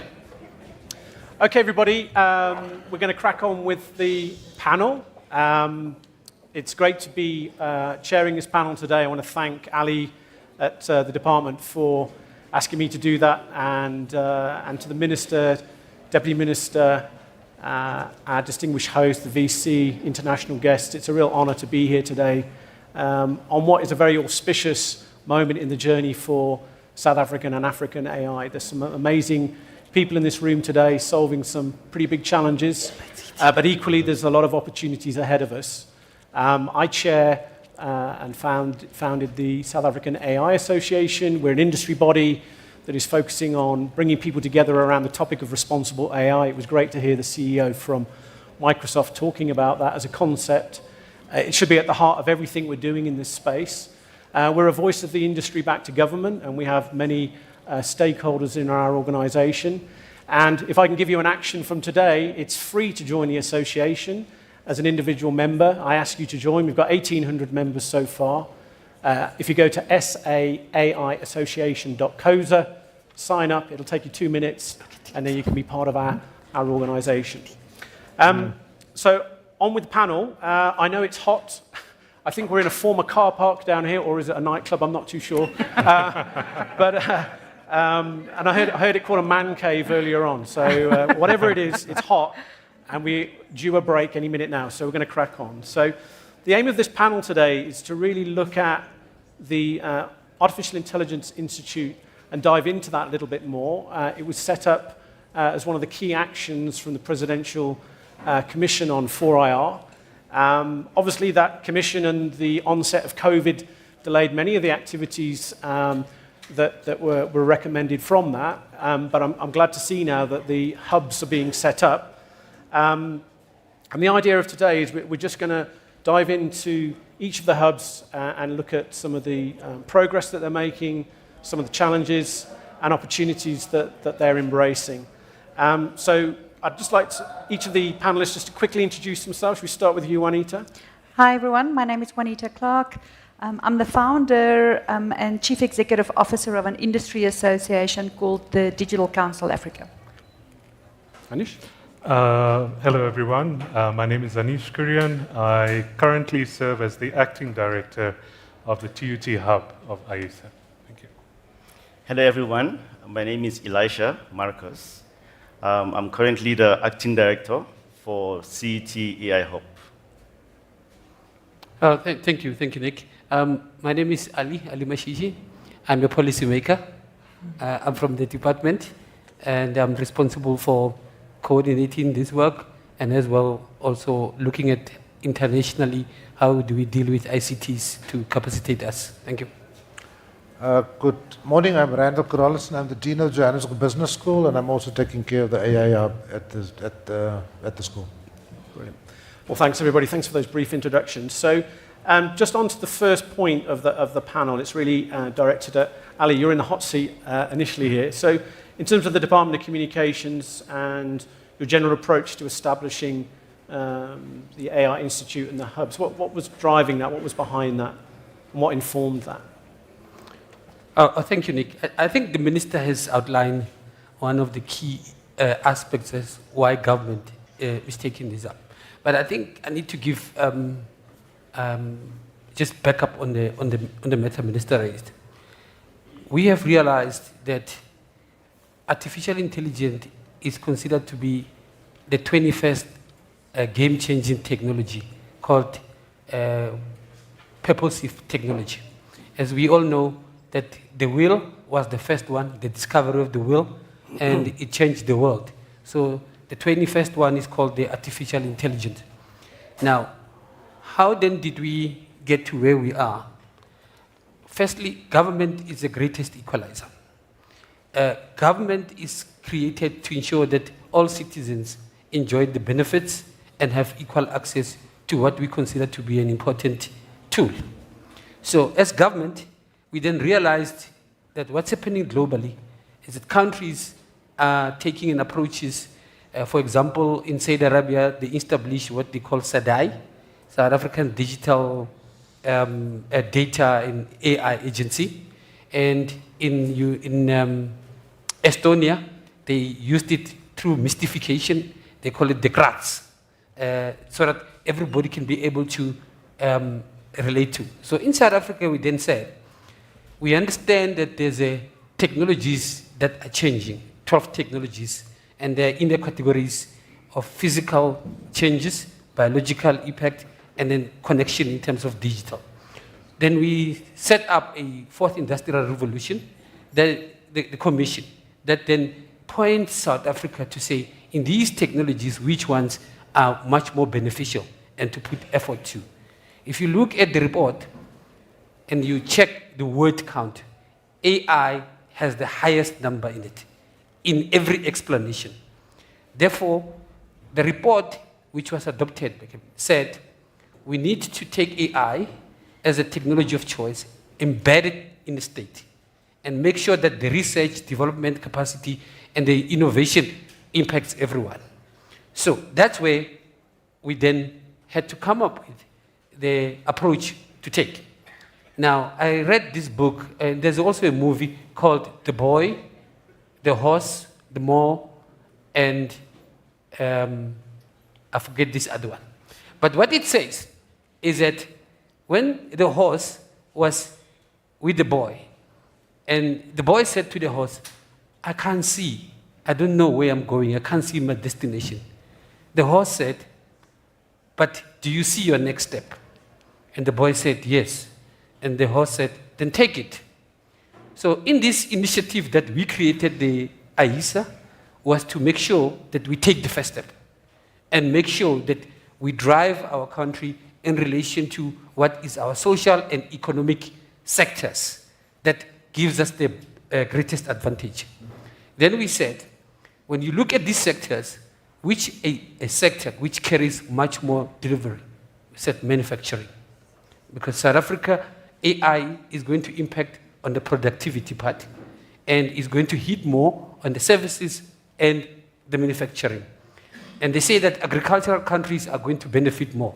So we then established the hub here because it's sitting right within the manufacturing. So it look at the issues about mining and on how do we enhance that. Then we thought, what is the second economic aspect? And we said, we got an automotive belt. We assemble cars from Tshwane, KZN, and then Eastern Cape. And we said, the TUT is sitting right next to the BMW. We all love our BMWs, right? I don't know what.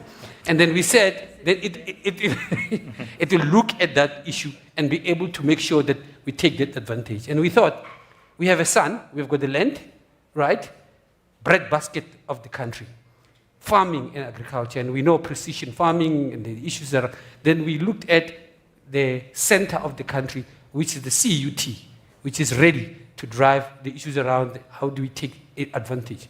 The minister has already indicated in May the 3rd, we'll be launching the issue around AI and defense, which is also ready. So just the 4 areas that we are looking at for AISA to do. Firstly, we need to have an AI that is helping us with predictiveness, the ability to predict what we need to do, when to do. Secondly, we look at diagnostic aspects, because we need to see what our problem is before we can be able to solve. AI gives us that part.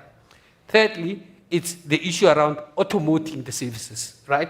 Convenience, service delivery, so that people can be able to not be inconvenienced and use automation service.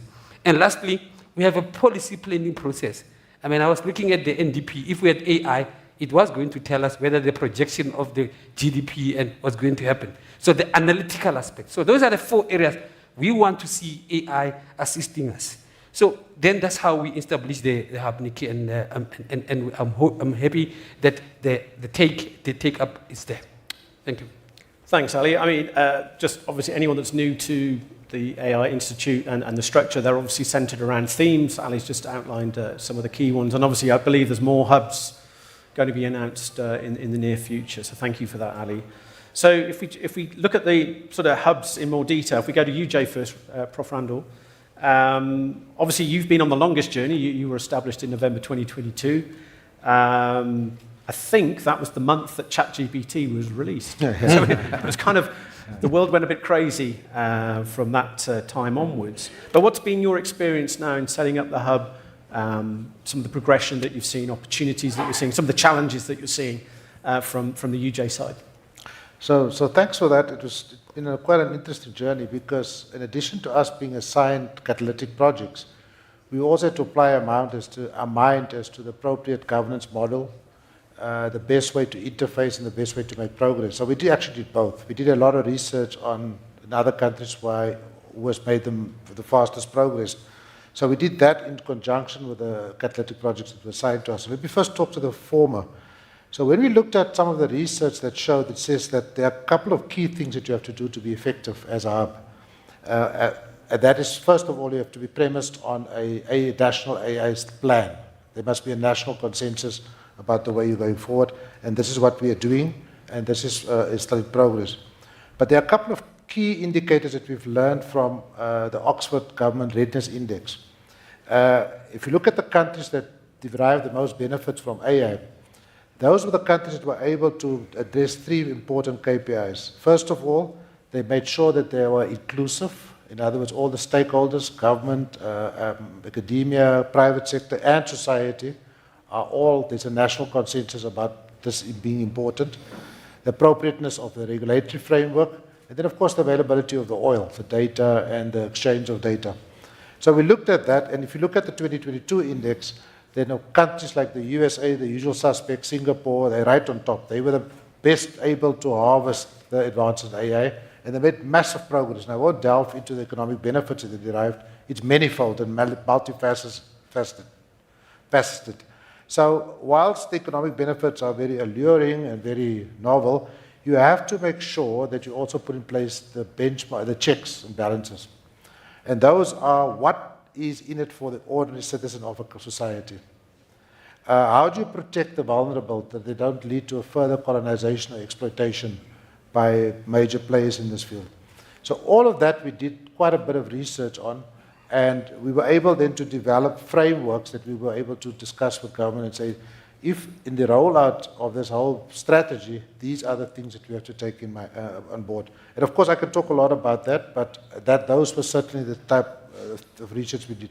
We also did some benchmark studies with some countries, and at the risk of singling out one country, the Indian government with their single digital ID project have shown to us that they have added 1.5% to their GDP because of the ease of delivering social services to their people through this single digital ID.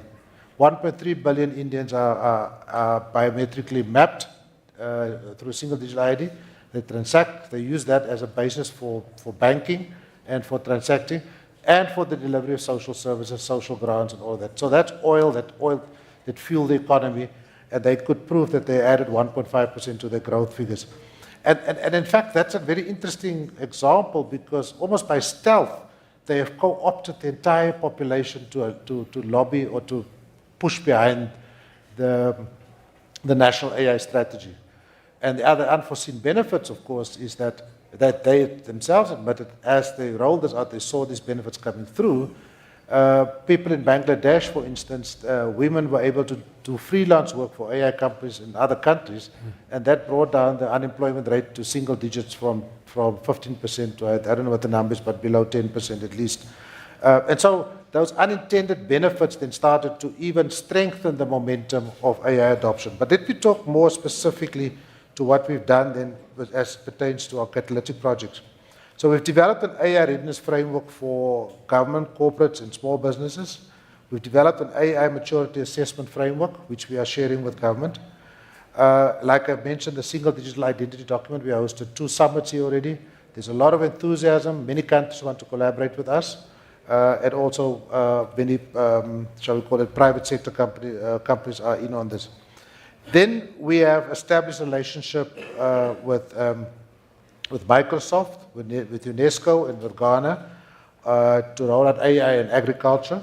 And it's just absolutely amazing. You must really see this, how AI in a country like, again, India, because I visited them, because they are a big population and they cannot afford to have any wastages in their food production value chain, how they've used AI to enhance their food production, their milk production, and all of those things. It's just simply mind-blowing by just being smart, how they could optimize farming. And so we are going to bring them to South Africa.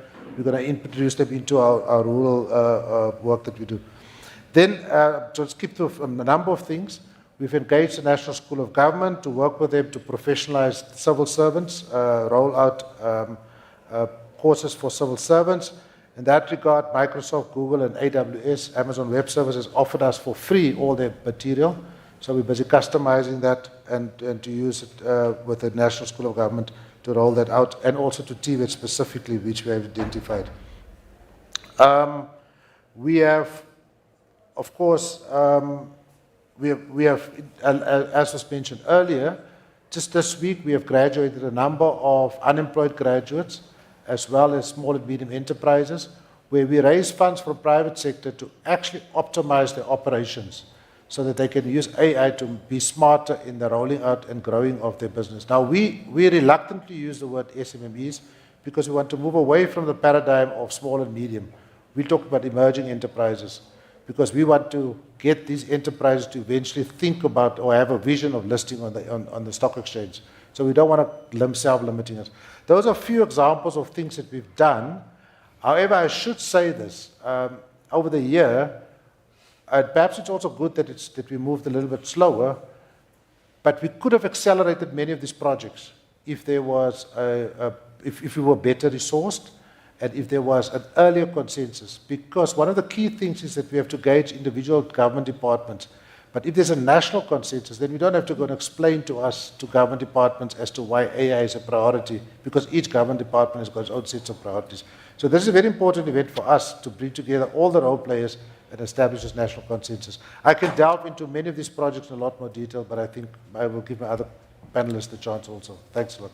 Thanks, Prof. Randall. I mean, you talked about doing some, researching the landscape.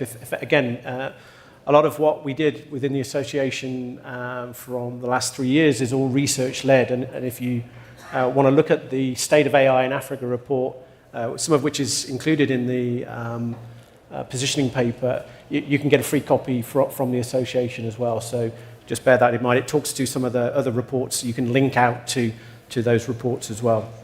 So we're going to move on to Tshwane University of Technology, Prof. Anish. I mean, you've been on a journey. We hosted our launch of the association in your region at the establishment. So yeah, how's it been going with you and your institute? Thanks, Nick.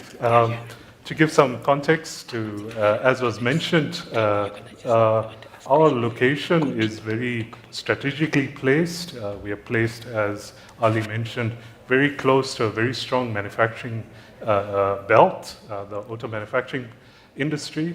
For those who don't like BMWs, there are other options. But the idea, when we accepted the call to set up the AI Institute, was to make this contribution towards this sector. And as we all know, in the science of contributing to the manufacturing sector, there are different components that play a role. We heard about optimization of manufacturing processes, just taking that as an example, which requires a science behind it to see where is your industry performing and how can it better perform. Right? And in that space, we develop algorithms that can demonstrate improvement in processes by adopting artificial intelligence approaches. So that's been an area that we have tried to focus, but we have not limited our capacity to build in the AI space. So as TUT, we have sort of drawn all the capacity of AI development to still build our capacity as an institution in the AI space. So you'll find that we operate in the robotics space, which needs to contribute to the manufacturing industry. We are doing work in the telecommunications sector because you need stable telecom networks to collect data, for example. And we are also then using the science of AI to build platforms to contribute to other sectors. And some of these sectors, though not our official call, are areas like the healthcare sector, the transport sector, the tourism sector. The underlying technologies all use intelligent platforms, and our objective is to build the capacity around those platforms. So that's one area we are putting a lot of effort into. The second is to enable society so that we don't have the child running away. You have to empower your own, and I'm glad UJ has already adopted AI for all their students. Our interest is also to make that impact, that every student that walks through our institution gets impacted by AI. So we have partnered with a number of collaborators to develop skills in different spaces, formal programs, as well as informal programs, short learning courses, for example. The third element for us that's important is strategic partnerships, as was also mentioned. We need to be able to go far, for which we need good collaborators, strong collaborators. We were part of the launch of the South African AI Association that took place in July, and that was a commitment that as a collective, there's a lot more we can do. We believe in that. But we're also partnering with strategic partners. We will be launching Intel, a training institute at TUT in the coming months with the help of Intel, and adopting a lot of their training programs as one example where we have committed to the need to train in the space of AI, which is a critical element. We are also building new academic programs that are purely AI-based, which I think there is a need for in the country. And the fourth element, I think, for us that's important is creating new ventures in the country. I like what Prof. Randall mentioned, to create those startups. We've got such a young population that is immersing themselves in the technology, and there's a lot of opportunity there, but they need support. So again, we've partnered with Intel, I'm emphasizing that a bit, in an Intel hackathon, and our objective is to use it as a platform to enable young entrepreneurs to pitch their ideas that stem out of AI and potentially lead to startups. So there's a lot happening at TUT. I will stop there. So there's a lot of potential, in my opinion. We've embraced it as an institution and also as the AI hub. But I agree with some of the challenges that we face. To be able to do more needs resourcing. We need effective resourcing to empower what we want to do. It's an expensive business, for those that know. Yes, we have a robot outside as an example of the technology and the possibilities, but that costs money. And as an educational institution, there are constraints. We all know the educational environment and the constraints we have on budgets. It needs effective investment to be able to scale what we want to achieve. So those are some of the challenges. Resourcing is a general challenge. Building new academic programs, for those that understand the academic system, to get a new qualification out in the market, how long does it take? It's a laborious process. So there are some challenges to really realize in the short term, because the challenge in all of this to build relevant programs, curriculum, you don't have the space of time to wait for the technology, because the technology will overtake you. So those are just some quick comments from my side, but it's an exciting space. If you see the glimmer in the eyes of young people and what the technology is able to do, there's a lot of opportunity. That would be my take. Thanks, Thank you. Prof. Anish. Obviously, one of the key messages there was resources, funding. I think that these things don't come free, basically, is what you're saying. Exactly. They need to be properly funded. And I agree with Prof. Randall when he said at national level, from strategy point of view, it's important to drive these programs.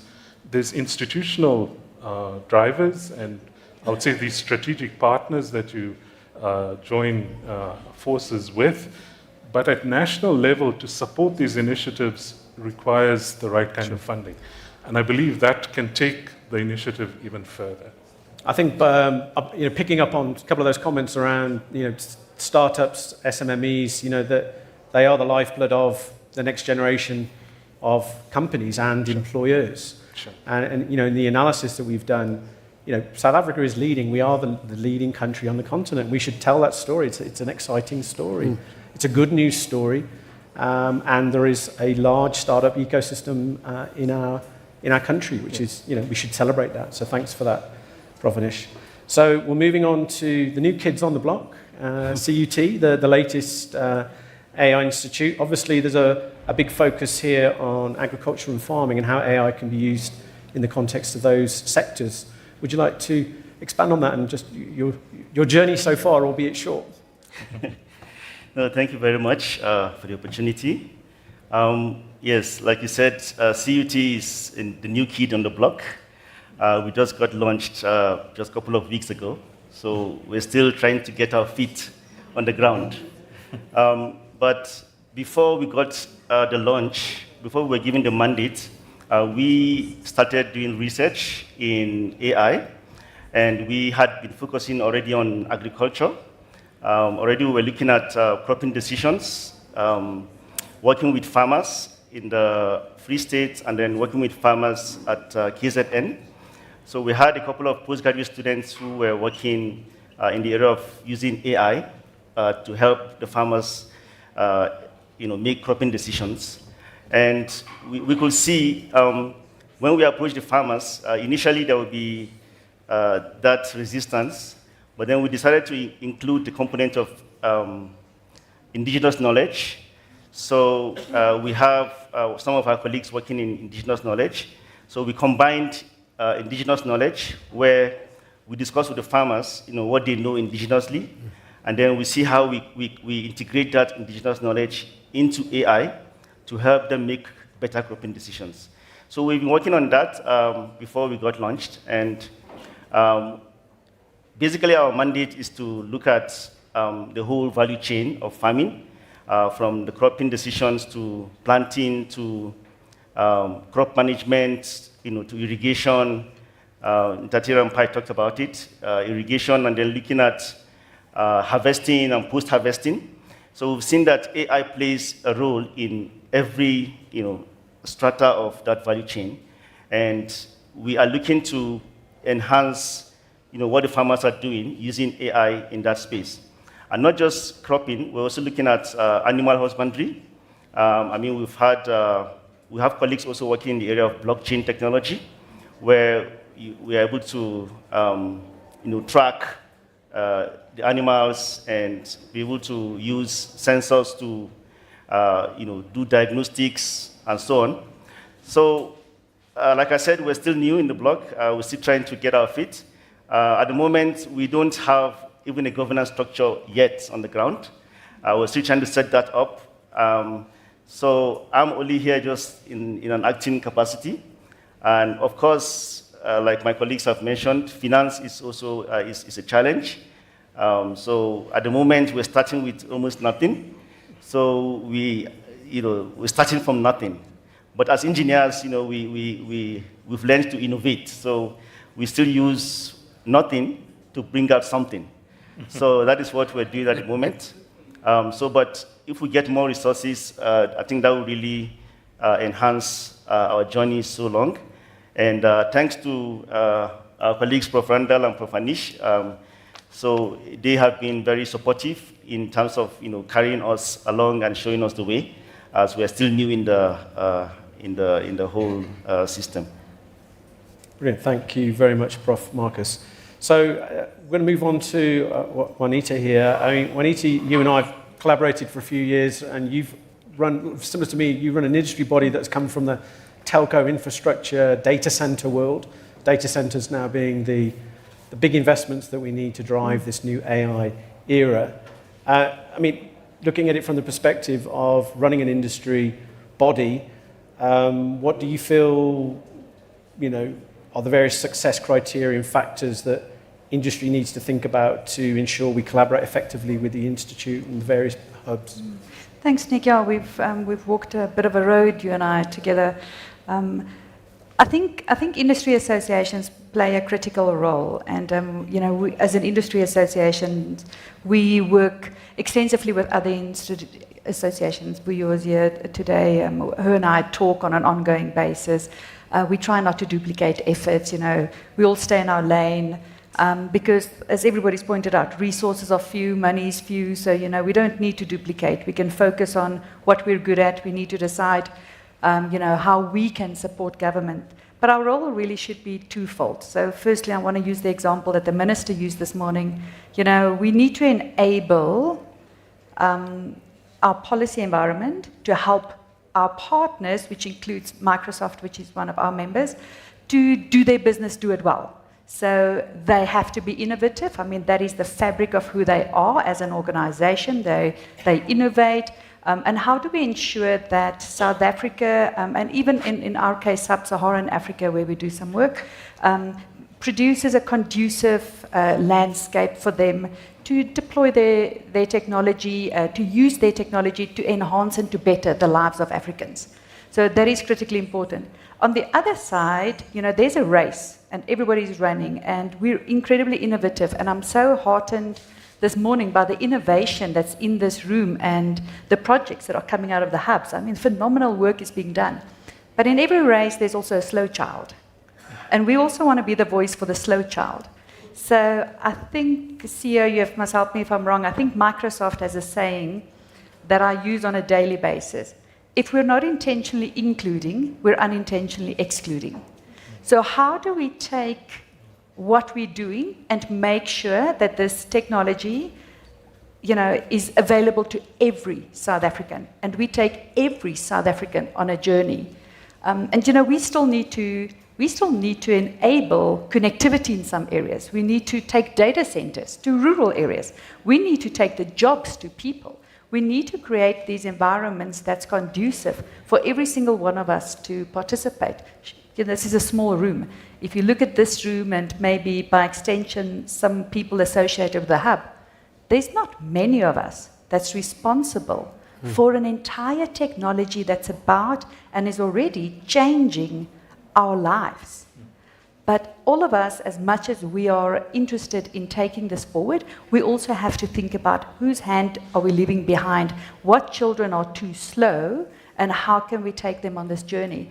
And for us, that's important, So yes, we make inputs into policy directions, most recently the cyber bill, cloud and data policy, many of the policies that's published by government, we walk a road, we take their hands, we consult with private sector, we bring some suggestions back, and we try and find a meeting place where everybody's happy and where, something that we can live with.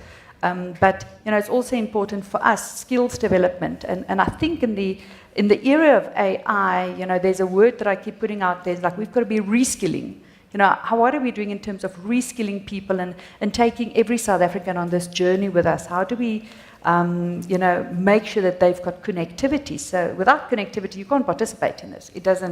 It's just a concept. So for me, I still wake up every day and talk connectivity, township connectivity, rural connectivity, what are the things that need to happen? DM, you'll be happy to know that. That is still a core focus of the work that we do. But of course, we also evolve with the times and say, these are some of the areas where our members are going, including, data center expansion. I mean, there's a massive opportunity, but therein lies the job opportunities. So how do we create jobs? How do we skill up our young people? How do we work with associations? We're a big partner of the Collective X. How do we, enable them, and how do we work with them to make sure that the right skills are put out there? More than just the people that can afford to walk through the doors, that can afford to come to the meetings, that can afford to be there. How can we be the conscience and the reminder for those young people that probably would benefit more than most from access to this technology? Thanks very much, Juanita. I mean, I'm hoping that obviously the commentary here will guide some of the breakout groups that we're going to run after the break. But just to wrap things up, and you'll be glad to know we're going to move to the break ourselves now.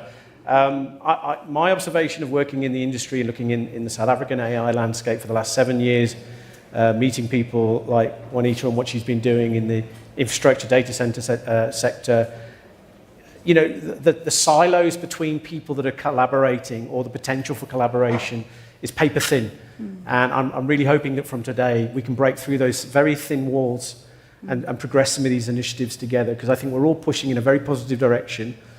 There are challenges, which I'm sure will be expanded upon in the breakout groups, but I see a very positive story for South Africa, and it is, for all I think Minister mentioned Mr. Trump and his views on the continent.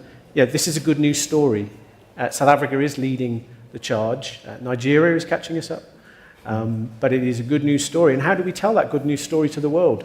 How do we talk about the work by Lalapa and the African Language Research? How do we talk about the startup that came to our event last year that's discovered or put together a new company to look at assets being stolen? There's so many good news stories not being told, and we need to shout loud and proud about that going forward. So I want to thank all our panelists today.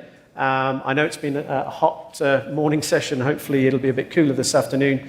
And good luck with the next panel session and the breakout groups. But I think we're going to now move to a break. So thank you very much for this morning's session. Thank you.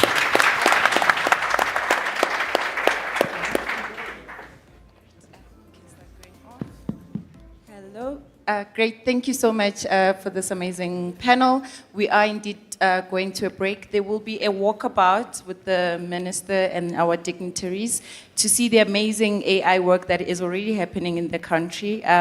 So there will be some people that will lead you there. If I can just ask the room to please allow our dignitaries to get out first, and then we can all follow and look at the amazing work while we have a break. I'm aware the minister is just finalizing a interview, and I think by the time we get out, we'll be able to meet him there. Thank you so much. See you back in about 30 minutes after our break. Thank you.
Down.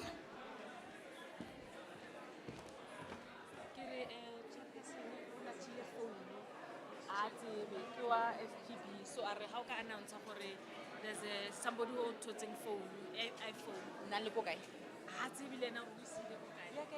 Okay, this is mine. An iPhone. Yeah, it's an iPhone. Okay. Whichever has picked All right. What color? What color? Where's the check? What color is it? Okay. All right. Thank you so much. I'm going to kick us off while everyone comes in. Before I introduce the next panel, I just wanted to say that there is a phone that has been lost, an iPhone. If you have seen it, please take it to the back. Thank you, Minister. I appreciate it. Colleagues, let's please settle down.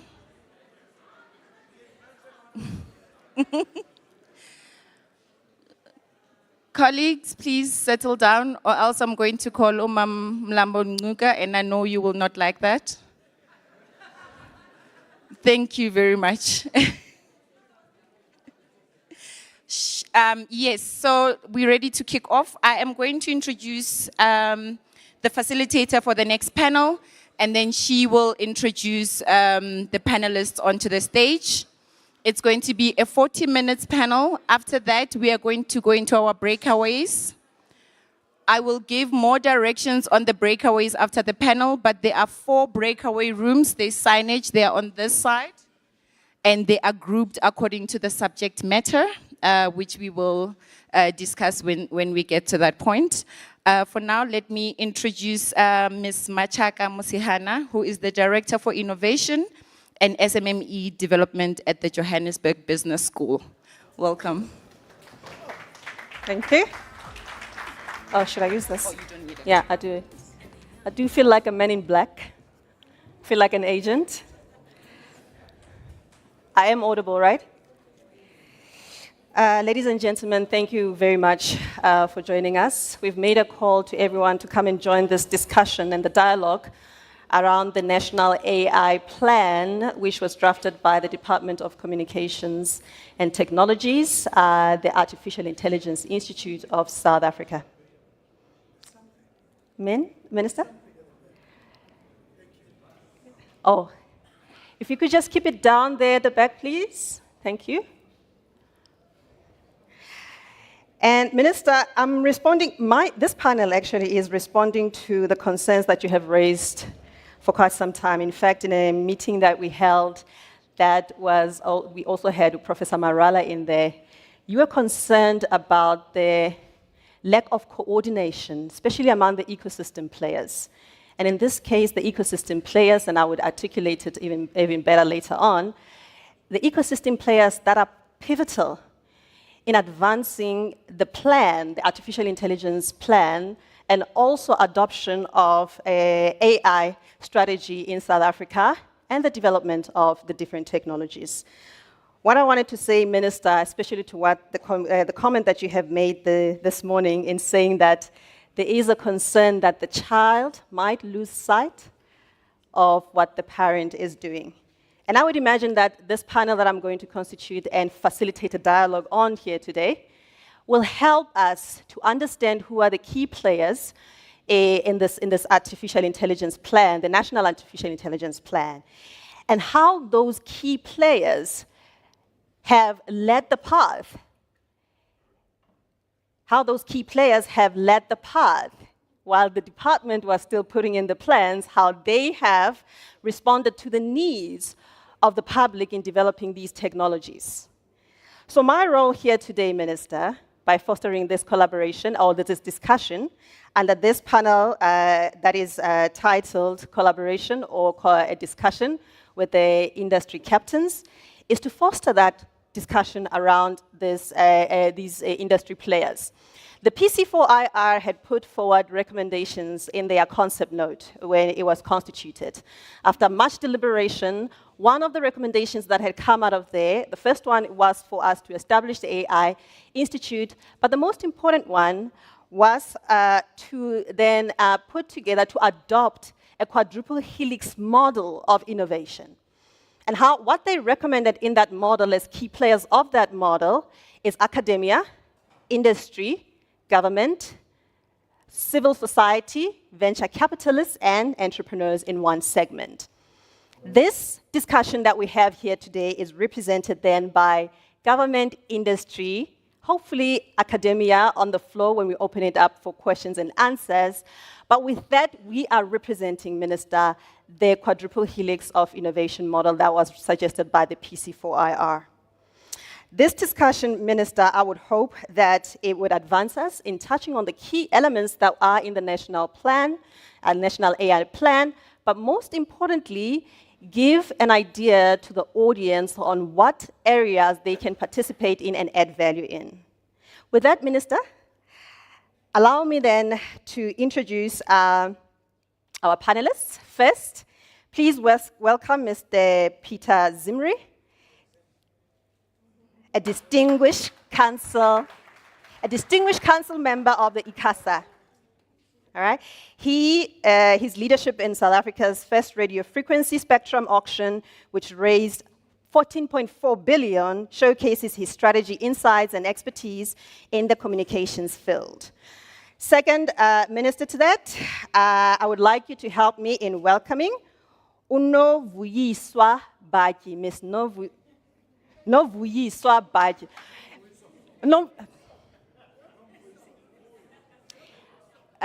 Minister, I would say that AI is failing us. We did search.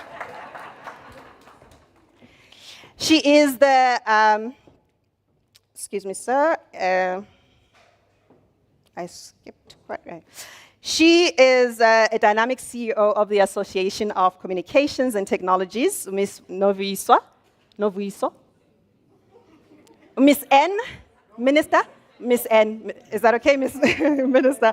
Has extensive experience in including her tenure as a special advisor to the Minister of Communications, positions her as a leading voice in the South African telecommunications and network ecosystem.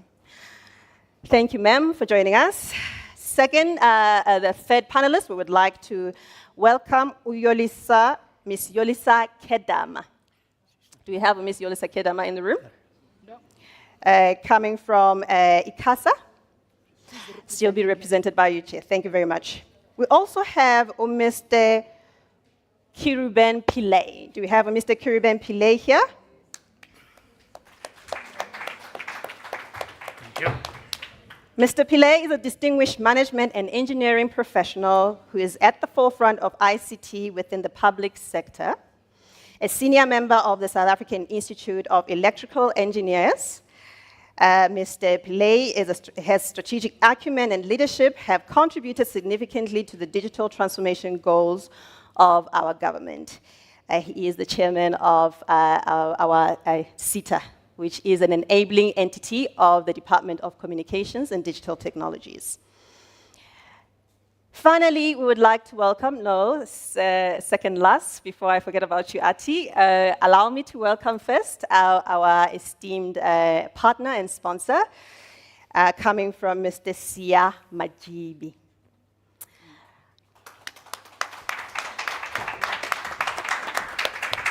Utatu Sia Majibi is a strategic leader and an advocate for digital empowerment and innovation. He currently serves as the executive director at the Microsoft South Africa, and Sia has extensive background in legal and regulatory affairs, combined with a profound understanding of the ICT environment, positioning him as a pivotal figure in both policy and competitive strategies within the industry. And last but not least, allow me to welcome Ms. Ati Ngubevana.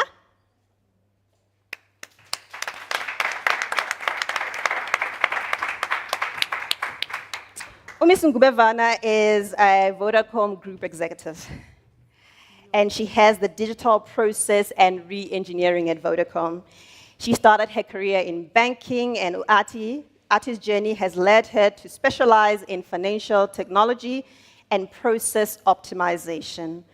With an undergrad and an MBA from Wits Business School, her research into robotics and employment of and employment levels provides valuable insight into the impact of automation and also at a broader level, artificial intelligence in South Africa.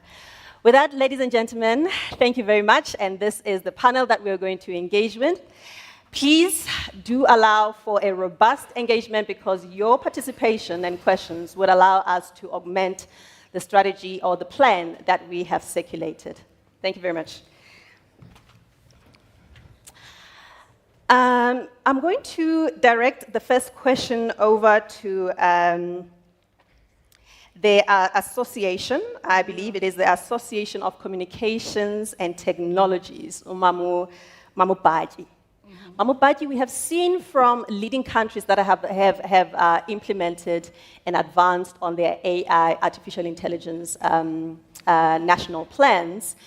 And from there, we have seen that it is important for government to invest in AI strategies.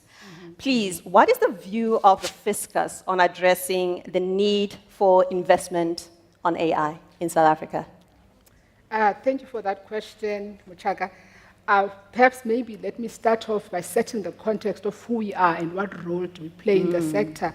The Association of Comms and Technology was established in 2021 and was launched in 2022. Essentially, it has 6 members who are the leading infrastructure and network providers in South Africa, those ones that have received spectrum from licensing within ICASA. And they decided to establish this NPC, and the NPC in itself is designed to ensure that we, as a sector, we actually harness and make sure that the sector speaks with one voice when it deals with government and regulators in order to make sure that there is no confusion.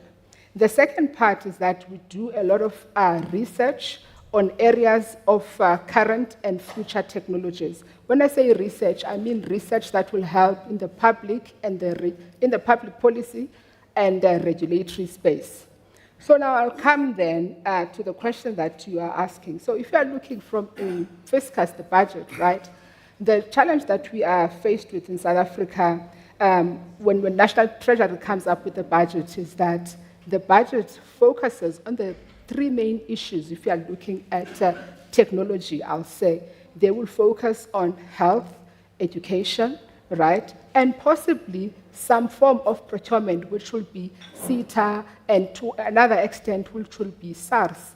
However, we are saying that in order for us, and I'm sticking to what was said earlier, even by the earlier panel, what is required from a budgeting point of view in order to ensure that there is an uptake of AI and there is readiness, that the intentionality from within government should say that we want to have a technologically savvy environment, be it healthcare, be it education, be it infrastructure, be it e-commerce, from a government point of view. I think it was the speaker from Microsoft that said, you will find that other people are moving forward, right? And you are lagging behind as an employer, and I'm using government in this instance as an employer. As a result, we are going to put a proposition that says it is important, whilst the healthcare and all those issues are important, we are faced with a challenge in South Africa, which is the issue of high youth unemployment, right? We're faced with a problem in South Africa of low levels of, high school pass rate. So in order for us to make sure that we're able to bridge the divide, especially because these are the future leaders of South Africa, the fiscus of South Africa has to, in the main, focus in ensuring that the younger people from high school, and I'm using the high school example because that's your exit, from high school, by the time they enter to university, they are ready. And also those ones that have been left outside the system, the ones that are faced with high levels of unemployment, that those ones as well, there is an opportunity for them to actually participate in artificial intelligence.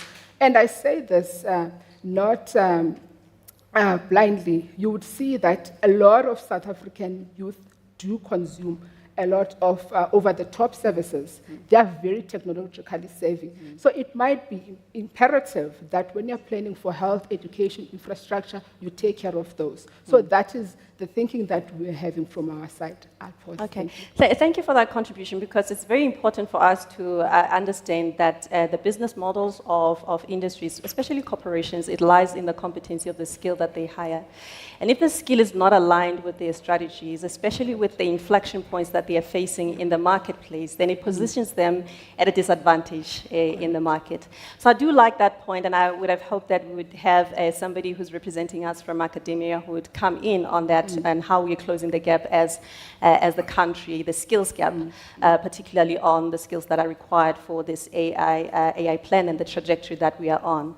And I think that there's something that could resonate with corporations such as Vodacom, I would imagine, because you function as corporations and you're capitalists at best.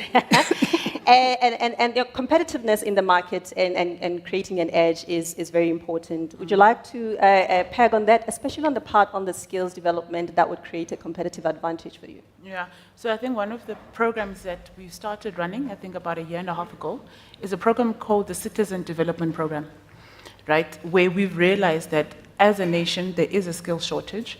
And one of the things we can do with partnering with our HR departments is to see to what extent can we tailor-make our own internal learning programs, where we've got a citizen developer data scientist program, where we target non-technical resources or employees across the African markets where Vodacom operates, where we then try and see to what extent can we get them to go through a program of learning about data sciences and its application, and together with robotics process automation, where we've got over 620 employees that have been trained over 8 countries. What that has done is it means that in as much as you're a non-technical resource, you are able to use the learned skills to implement, say, big data in finance, big data in customer service. What that also means is that there's nobody left behind, because we already have the employees within our ambit. Let's leverage them. So I think the question then is, if you're talking about at a greater national agenda, to what extent can then organizations be deliberate in the kinds of programs they put out? I know we've got a very strong program called Code Like a Girl in Vodacom, right? That is, again, in the name, Code Like a Girl. Because if you were to ever look up a hashtag called I am an engineer, you'd find that predominantly that face is male, right? So we've got a very strong program that then seeks to deliberately upskill young girls in the technology space and STEM, including the data scientist function. So if companies are not being deliberate about that, we'll find ourselves being shocked as to why we are where we are in the future. All right, thank you very much. And while we're still on Vodacom, I would like to pose this question. One of the key elements for digital economy is the need for a cooperative ICT industry now, not just as an organization or a corporation. What are the key activities taking place to ensure achievement of such measures? I think that let me start with taking it first to Microsoft. If you were to just elaborate on that, say, what are the key activities taking place at Microsoft under digital economy in ensuring that there is a cooperative ICT industry? What measures do you take? Can I address that question in twofold? I'll talk about what we're doing internally at Microsoft, but I'll also talk about what I think we need to see happening externally. And if I may maybe start with the external arrangement, because I think there's a multi-layer approach that I think we need to be taking externally. One that focuses basically on creating an enabling environment for the digital economy to thrive, especially new technologies like AI. One that will talk to skills, creating a skills environment that will make sure that we close the gaps where the gaps exist. And I think the third one that will speak to private-public partnerships that I think we need to have, so that we don't have the dispersed activities that we currently have in the country in addressing digital economy and how AI plays a role there. I think the first one I spoke to just now is around creating an enabling environment. I think there's various issues or areas of cooperative governance that are taking place in the country right now. that I think we could cooperate a little bit more to create that enabling environment. I think the first one, obviously, is being led by DCDT. If you think about it, in order for us to get to a digital economy that is AI-led, we need to be creating building blocks from a regulatory perspective to make sure that the enabling environment is there. In South Africa, for instance, we all know that in order to create that enabling environment, the first thing you need is a cloud-enabled environment, right? We do know that AI, for instance, work on very large data sets, which cannot be supported by traditional on-premise technologies. Therefore, cloud is the first gate that we need to cross. We're pleased, for instance, to hear that the DCDT is now on the verge of issuing, or at least getting the cloud and data policy to be finalized and to be gazetted, because we believe that that's the first step that I think we need to creating that environment. If you talk to government CIOs right now, and you ask them what are some of the key constraints in moving towards cloud, the first constraint that they will tell you about is infrastructure investment. And when you ask why is that infrastructure investment being made, they will tell you that because there is no government policy that enables that. And it's only your more pragmatic CIOs that will tell you that we have ventured into cloud even though there is no government policy that speaks to that. So clearly to enable this digital economy that we speak to, knowing that cloud is the first area that we need to address, we do need DCDT to put out an enabling environment. Hence, we're pleased to see that we're getting closer there with the imminent promulgation of the data, of the cloud and data policy. So that's the first thing. We know, for instance, that there's also a cybersecurity policy that has been issued for public comment.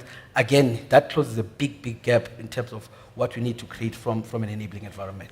So I think we're getting there. I think because what we have right now from an AI perspective is we have got pockets of legislation, traditional legislation, whether that be POPIA or whether that be the ECA as part of the Electronic and Communications Amendment Act as part of the legislation that we have that regulates AI, but it does so in bits and in pocket sizes. We need an enabling environment that does this very holistically. So we need to close that gap, and cooperation with the industry to make sure that gap is critical. The second layer is obviously around skills. Right now, South Africa has got skills in two challenges. One is we know that AI is going to come, and the whole area of digital economy comes with a lot of automation, right? And that means that there's going to be significant loss of jobs, especially when you look at entry-level kind of jobs, or jobs that can obviously be done by machines, which were traditionally being done by humans. We need to train for that. For instance, when the Microsoft CEO was speaking here earlier on, he announced that we've embarked on a program of training 300,000 young people on specific AI skills, starting from entry-level to intermediate to advanced AI skills. So we need to advance that, and we need to coordinate and make sure that becomes an industry, an industry standard. We know that Vodacom, we know that a lot of other players are doing similar training, but that is not being done in a very cohesive and in a very collaborative manner. And what that does, it creates an environment where sometimes we train for opportunities that are not actually there. Right? We go on these extensive, we put young people on these internships and these learnerships, and ultimately after a 12-month period that they've been on a learnership or an internship, the opportunities to actually convert that into a permanent job situation are not there, which creates some sort of fatigue now around all of this training that's taking place that is not targeting specific opportunities that exist in the market. So we need to be very deliberate in terms of how we manage that training. I think right now we're doing it as single companies. It's not being appropriately coordinated. So that definitely needs to happen. And then the last area I want to speak to is around public-private partnerships. Again, almost everybody in the market right now has got a data center, or at least they're cooperating somebody with a data center. There's a lot of specific challenges that data center operators are being confronted with. Again, I don't think we have a coordinated way of making sure that we're taking those challenges to government in a way that government can respond to them in a cohesive manner, in a very holistic manner as well, so that we create that space. Because if we're talking about AI, and the large data sets that we know we need, that technology is going to be based on, we need to make sure that from the basic infrastructure level, which is where data centers sit, we have a very cohesive strategy, we have a very collaborative approach that we have with government. And again, that's a space I think that we need to close. So for me, those would be the three things that I think we need to reinforce: create enabling environment, make sure that the skills are the right skills with training for the right opportunities, and make sure that the public-private partnerships that we create actually speak to a cohesive approach that we can work with government on, so that we don't have these bits and pieces of everybody doing their own thing in the market. Would you like to add to that? Ati? Without repeating what he's going to say, I want to be a bit cheeky and challenge the minister in that we have a strong e-government policy and agenda, right? So I think one of the if anybody were to try and remember me and what we represent as Vodacom is to try and understand that digital transformation is a precursor to AI adoption, right? I think a lot of people don't get that. So if we have an agenda of having an e-government enabled across all sectors, that is the best foundation. And I'll give you a practical example of how that could play itself out. We've got the SABC, right, where we've got a rich repository of audio data in our indigenous languages.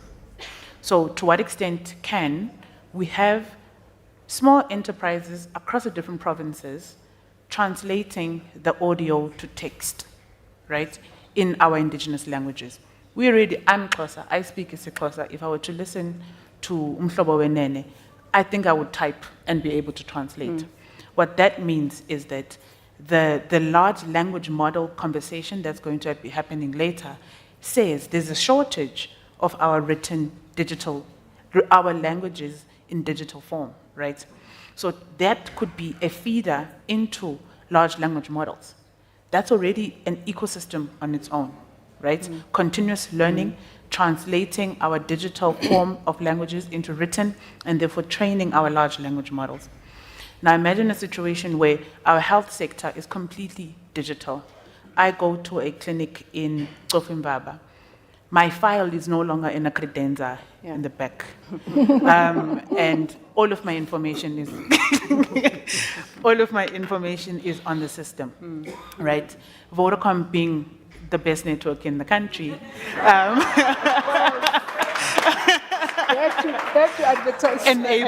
Enables connectivity, right? I am not well, but I'm now Mtanzani, right? I can go to the clinic Mtanzani and my information is already there, right? I could be not feeling well and I could now, leveraging the large language model concept, I can ask an app about my almost have an e-doctor, but in isiXhosa, right? And I ask it these questions.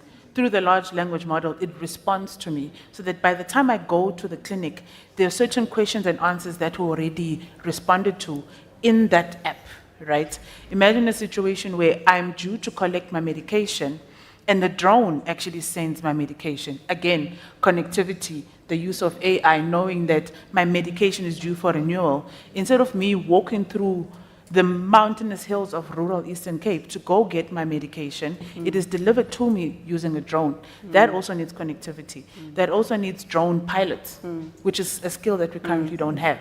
So I think, for me, the biggest ecosystem that can come about is an enabling e-government concept that is quite strong, and that's where now the data centers can come in. That's where now the different skill sets can then come in a way that we've never considered before. And I think that's where then I, as Vodacom, have these grand ideas on what a smart city could look like, a digital, and the best network, the digital economy, and enabling government to be digital could open up several new industries that we are yet to see in South Africa.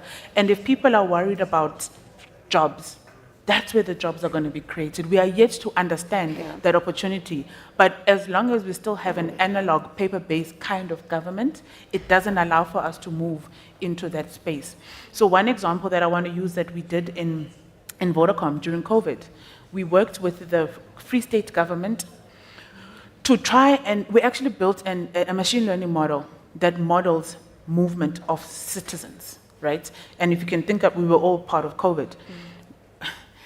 Vodacom knows where you are at any given time if you are connected to our tower, right? So there's a conversation that I'm triggering about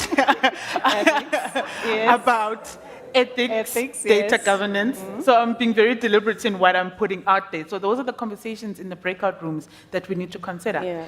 That if I'm connected to a Vodacom tower and I've been marked as positive for COVID, it already knows that I'm moving around, right? We were able to build models that were able to identify movement of our citizens and the spread of COVID. So do you see how, in as much as COVID wasn't an everlasting concept, but that partnership actually showed how, through the partnership and cooperation of an ICT sector with the government, there's a lot of power that can come through those solutions. Thanks, Ati. And I would like the audience, including the Minister, to take note of this public-private partnership that has been elevated as a priority, because that's one of the models that will help us advance much quicker. What we have seen, and we don't have a representation on the panel, is tech entrepreneurs and tech startups in South Africa. I think that's one of the investment priorities that we need to focus on, particularly because they are entrenched in the needs and the urgent burning points of society. And once we impart on them, the skill and the competency on how to problem solve using technology, and then it supports, development of new technologies in solving societal problems. However, what Microsoft has alluded to earlier on with the private-public partnership, which is quite important, is that we have all these large data sets amongst all the industry players within the ecosystem. And one of the things that the Minister had alluded to the last time was how we do not coordinate, especially in making use of infrastructure and the tools that are out there in ensuring that we leverage off the capital that we have in South Africa. One of those being at the CSIR, the High Performance Computing Center. And I think that's one of those that are underutilized, and that could support with processing of data in support of the entrepreneurs in coming up with cutting-edge technologies. Having said that, there was a comment that was somewhat directed to SITA, SITA, in saying that digital transformation has featured prominently globally, especially at the UN level. How is the department configured to manage AI needs for agile, structural infrastructure or formation? So it's a pretty simple approach. It's adoption and emulation. The rules of the industry have been quite clearly defined in terms of starting off with what the Minister asked when he started his speech. So what? Why are we doing things? And I think that's been well answered through the UN SDGs, the 17 UN SDGs, as to what impact we have on society. Because technology is simply a means to an end. Technology by itself is neither here nor there. It's how you actually use it that gives you material benefit. Now, from the UNDG, or the UN SDG framework, which is the outcomes-based framework, you get the derivations, derivations in terms of elements like GovStack, how you play out integration elements, how you play out orchestration elements, DPIs, DPGs, all of those. DPI stands for Digital Public Infrastructure, DPGs, Digital Public Goods. Those are your key fundamental base enablers. From a CETA perspective, we have no intent to introduce nanny levels of curation over industry. We actually would like to stimulate a semi-chaotic environment. Because the key thing on our side is that we're trying to create all of those base enablers for industry so that we can stimulate tech entrepreneurs and the like. What are all those base enablers? They get classed as DPGs and DPIs. Those are things like you need access to data. So ways that open data exchange that allows you to access data in a curated manner, and everyone can access data. And that stimulates the development of all sorts of innovation, like we've seen, for example, with Eskom's push. Or we've seen private industry taking certain data sets, monetizing in due course. Government does not intend to keep funding the entire program. We certainly don't want to build any kind of white elephants. Let there be a dynamic component to it. Those that are successful will live, progress, and expand. Those that aren't, well, death is part of life anyway. And so firstly, we need that open data exchange so we can facilitate that data movement. On government side, we're saying we'll get that platform enabled and we'll get the curation components enabled, which is fundamental components like security, privacy, compliance to PAPIA and the like. Because having all that wonderful data around is great, but it's got to be managed. You've got to take into account things like PAPIA. So a lot of the rules that are required are already there. They must simply be applied to this new technology. Example, you don't necessarily want to predict that a young lady has become pregnant and then her dad finds out about it. It's not the right timing. Now that the pharmacist says that you need, whatever. Okay, very bad example. The second key enabler that we need is we need an API exchange. Those are the DPI TPGs. All of those Lego blocks need to fit together. And it's not just the big super powerful corporations. We can play that. But it's everyone that can participate. So there should be every right that the next Twitter could come from Shashanguve, or wherever, or from Benoni. Doesn't really matter. Charlize Theron came from Benoni, so why can't Twitter come from Benoni? But there's a lot of that micro app development that can take place, and we have seen successful components within the South African environment. We need to continue enabling that. So it's an ADEX, which is a data exchange. It's an APEX that we require. And then there's some key enablers, again, to allow people to use. I think Minister said, data is the new oil. It's quite right. It's a mantra that's gone around the world. But access to that oil needs to be done in a managed fashion. And there are certain bonding threads throughout that we need to enable, which we haven't done in years where we need a hell of a lot of industry cooperation. A key missing foundational stone is our digital identity. Without the banks, without the cellular operators, without Home Affairs, without those three major players, we're not going to make it successful. Other countries are far ahead of us. I know. Where we can short-circuit things is, again, we don't see any sense of individualized ownership. Everything is a communal. It's almost a free-for-all because data as a weightless entity can be replicated as much as required. Those that live are meant to live. Those that die are meant to die. But obviously, all of these things monetize themselves. So government as a funding source, we're not necessarily seeing that. It's about value creation and value share. So it's a far more partnership ecosystem kind of model that we're playing out. When I talk about governance, it covers things like masking, encryption, utilization, all the bidirectional hard work to be done.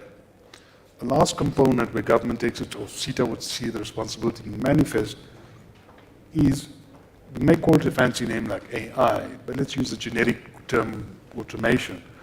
You need the validation components in there, because AI is subject to what they call hallucinations, which in short words is lies. So can you trust something? And you need that validation sequence. When your initial conditions change under chaos rules conditions, your outcome will change dramatically. But from a machine set perspective, you want a high level of consistency. So where are those rules? Where are those validations that need to come in? Where are all of those checks and balances? How, when we derive data, we need to make sure it doesn't just go off an auto control. If you stop holding the steering wheel on your car, it will drift off the highway. And then it's a huge nightmare. So I think those are the key drivers. The last key driver, when I look at those basic building blocks, it's about creating those curated sandboxes. Because we've started programs on CETA, DCDT side, together with components like NIMISA, taking into account Centec, BBI, to get cyber labs to schools. So we've been launching quite a number of them in the last 6 odd months. And we're continuing with them, enabling them in terms of code, low code, and it's about making technology invisible. So making it accessible by your average person. You don't need to know how to use a car in order to drive it. You don't need to know exactly how Wi-Fi works in order to connect and use it. And we need to get technology to be invisible. My minister's chuckling, and he's taught me over many years how to speak English.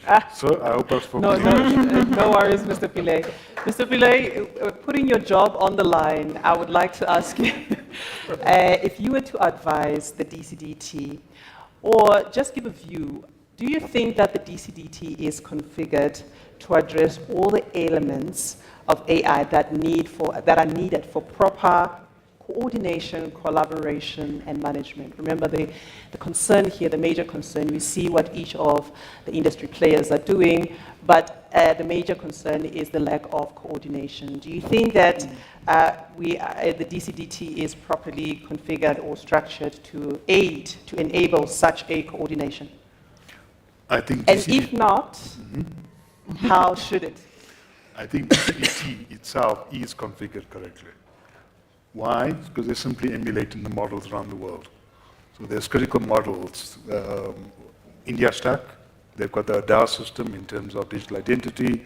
Singapore's got a fantastic framework. There's enough fantastic frameworks out there to emulate. So half of the equation is right. The other half of the equation is completely, for all intents and purposes, non-existent. And that is why these conferences and this inaugural one is a starting point on that, to coordinate all of these disparate initiatives, not with any one party dominating.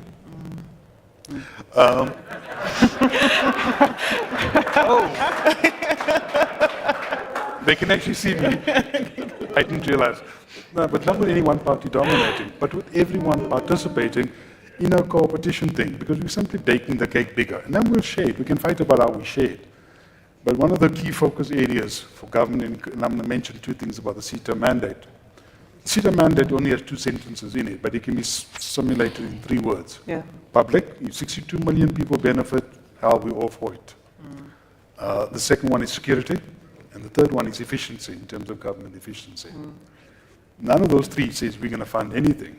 Fortunately, we have wealthy colleagues that will participate in a collaborative fashion, and we will help guide and participate. We're the glue that holds everyone together. But, I think that is what DCDT is trying to do. But take into account academia, the commercial interests, skills development. And there's a lot of entities we all need to pull together. If NEMISA, BBI, Centec, MTN, Vodacom, Cells, if everyone tried to do their own thing and pull completely in different directions, then that would create a discontinuity. To an extent, we support managed chaos, but those common foundational building blocks need to be leveraged and used. So, for example, why isn't someone like Bank South Africa part of the conversation? They control a lot of financial information. And so you've got them. Yeah. And people trust them more than they trust. And I'm not sure if my boss, to your point, with the bank association, if my dean managed to mention the single digital identity projects that we are backing on. I think it would touch exactly on what you had mentioned earlier on.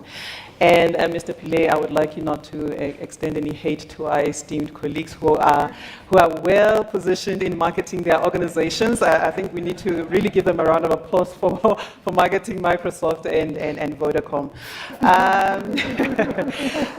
And to our regulator, AI regulators have been called upon to report on hard and soft AI regulation. How is the ICT regulator in South Africa navigating the need for these measures? Thank you. Am I audible? Yeah. Let me first stand on the protocol that was established earlier on. I think this is my duty. I don't know how many people here know that on the 21st of March, the UN General Assembly released a resolution on AI. So that was published on the 21st of March, while we were on holiday, I think. So it was released, it was adopted, it was sponsored by the US, and it was supported by 120 countries. So I think the colleagues can just look on the UN website. Okay, yeah. It's there. Yeah. We have to unpack what the resolution means to everyone and so on. It's basically talking about secure, safe, and ethical AI. Yeah. So I think it's something that we colleagues can look into. Then in terms of what we do as a regulator, I think our approach, obviously, there is the policy that needs to be established, and we are a creature of statute, and we need to follow the policy and policy direction so that we all move into one direction and not leaving anyone behind. So from a regulatory point of view, there are 2 angles that we're looking at in terms of AI. One angle is regulation for AI. That means that are you putting hard regulation, soft regulation, all those things. But as ICASA, we're not alone in this business. There are other regulators that we have to collaborate with. There's your information regulator that has got a huge mandate on safety and security of data. From a ICASA point of view, obviously, we need to look at how do we enable this AI technologies and technologies for the future. We came back from Dubai at the WRC 2023, where we adopted resolutions on, or at least a recommendation on the 6G services, which basically also enable AI, huge data bandwidth and so on. New technologies that we discussed in terms of non-terrestrial networks on satellite systems, for example. And that's a space that the CASA need to look into, and that we certainly have to look into in terms of licensing of spectrum, adoption of standards, type approval of devices. We expect I think about 25 billion devices by 2030 on Internet of Things.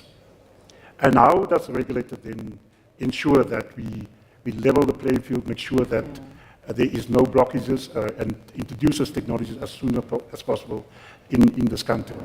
We have adjusted, and in fact, we amended our regulations. We do have a technology neutral framework, so allow operators to move from one technology seamlessly to another one. However, in terms of standards and type approval, there is still a regulatory requirement to make sure that your technology that you bring into the country, your IoT devices and so on, they are conform to the certain standards. We also adopted the approach of, I think it was mentioned earlier on, of a risk management approach. Your higher risk will obviously have to be more controlled. And if you look at what the EU, China, and also maybe the US were doing, the EU basically, they went into a sort of a command and control type of regulatory environment. And whereas US, they are more flexible, sort of the innovation happens within the sector, whereas China, they took a sort of a middle ground where innovation happens within a controlled space. So those are some of the elements as a regulator we certainly look into. Well, obviously, like I said, we are guided by policy and also the policy directions that will come from the minister. There are some other issues that we are looking into. In terms of spectrum, like you mentioned earlier on, we auction the spectrum, and without having spectrum available to the sector, this mobility are not going to happen. And AI becomes just a technology that can only be controlled in a certain space. So you need to have mobility, wireless connectivity, spectrum needs to be released. What we've done last year in March, we released about 500 megas of Wi-Fi spectrum for the new Wi-Fi 6E and Wi-Fi 7 devices. That spectrum has released, and I'm not too sure what is the take-up on that, because we need to at least understand and sort of analyze the sector and say, what's the uptake on these devices and so on. Obviously, your new devices on the mobile side have to cater for that technology, otherwise you won't be able to communicate to your home device. But yes, so from a regulatory point of view, we obviously look at also how does AI assist the regulator? And that's another angle that we have to look into. In this spectrum management environment, one of our colleagues are actually doing some research on AI in spectrum management, for example. Can you optimize the spectrum that we have? Spectrum that operators are licensed, can you optimize that in terms of making it more sort of usable, and also make sure that others can use it, spectrum sharing, spectrum leasing, and so on. You can also go into that kind of environment. But at least, well, obviously the ministers, on their side, they're obviously looking at policy and policy directions on the next generation of spectrum management and so on. So from a regulatory point of view, we obviously have to be guided by policy and policy directions and so on, but we also have to make sure that we also do not stifle progress. There's a very thin line between us coming in with hard and soft regulation, but you also have to make sure that the sector evolve and develop over time. Thank you for that, Mr. Kimri. I would like to check how we're doing for time, because I would like to open it up for just a slight engagement on the floor, particularly for 3 minutes, particularly from the minister, those who are in class and listening. Minister, are we excusing you? Okay, sir.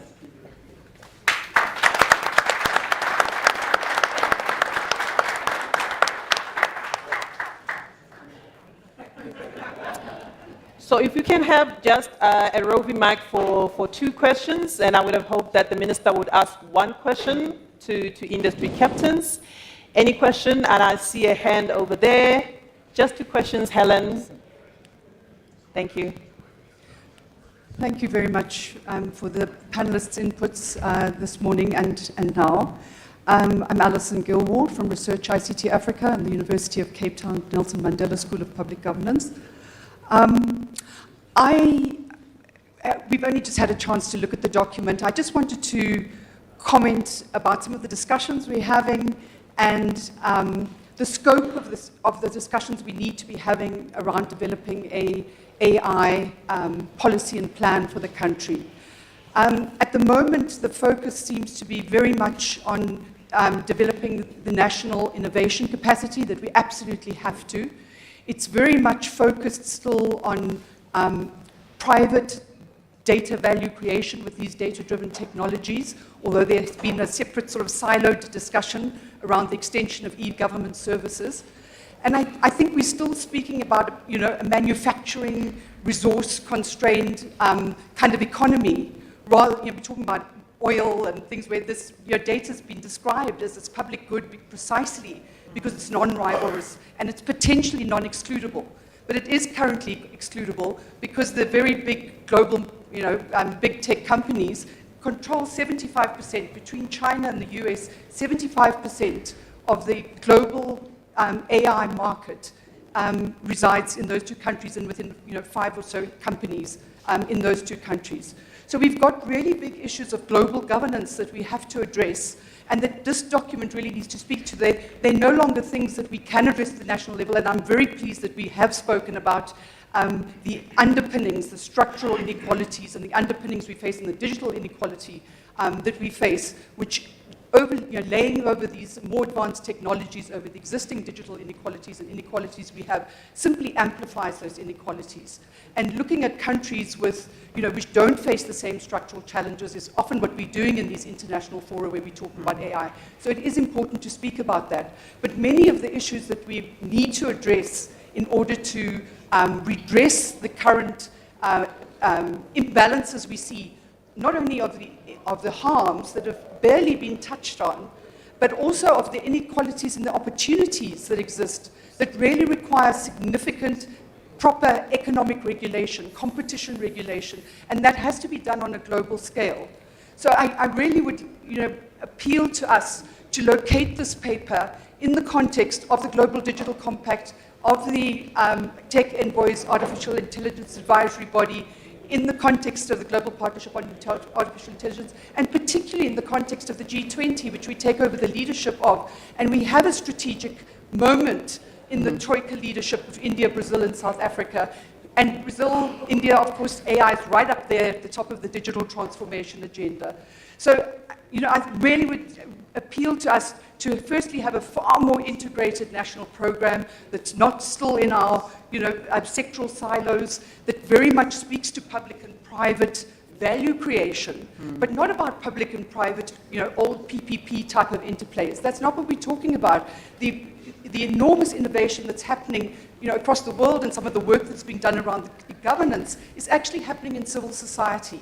And there's just a really sad lack of representation of the enormous amount of research that's going on in these governance, enormous governance challenges that we're facing.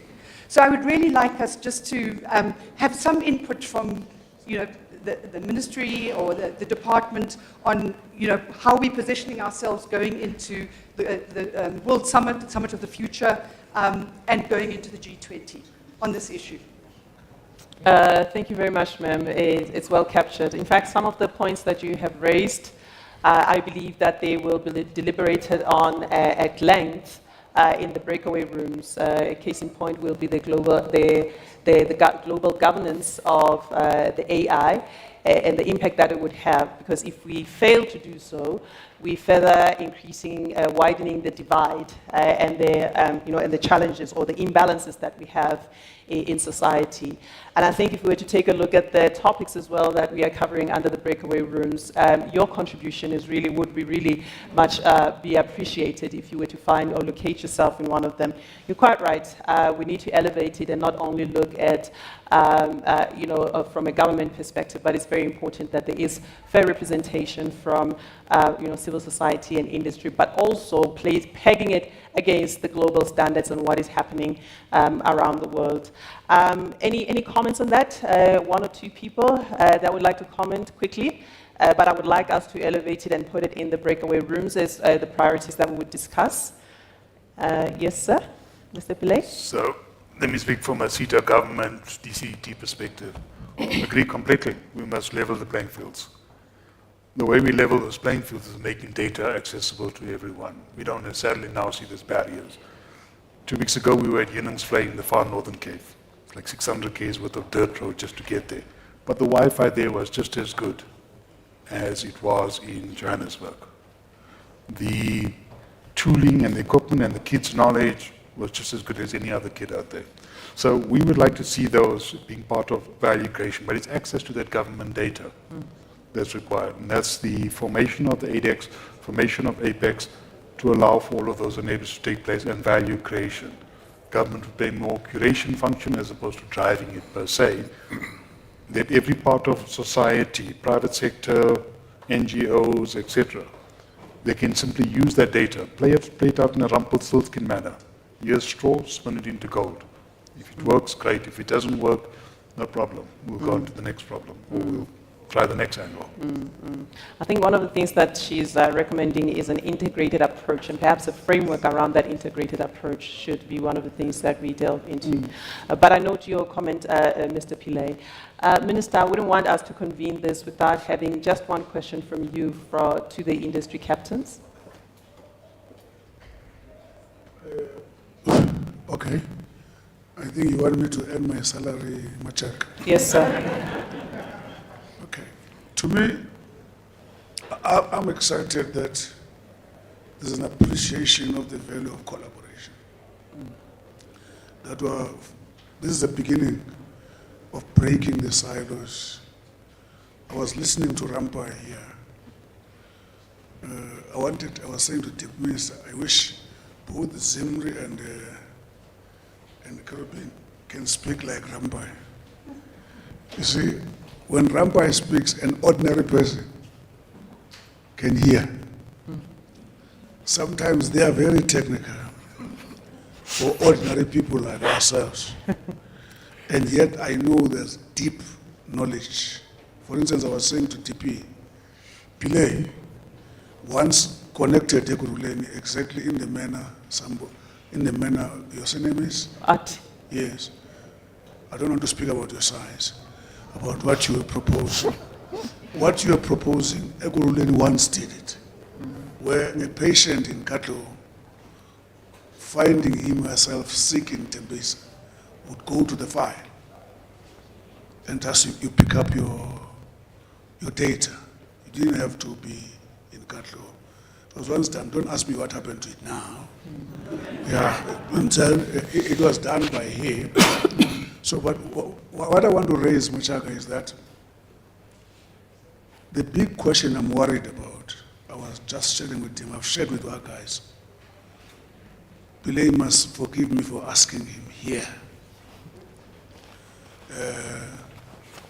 We are moving fast to connect poor households, to give them access to the line and affordable data.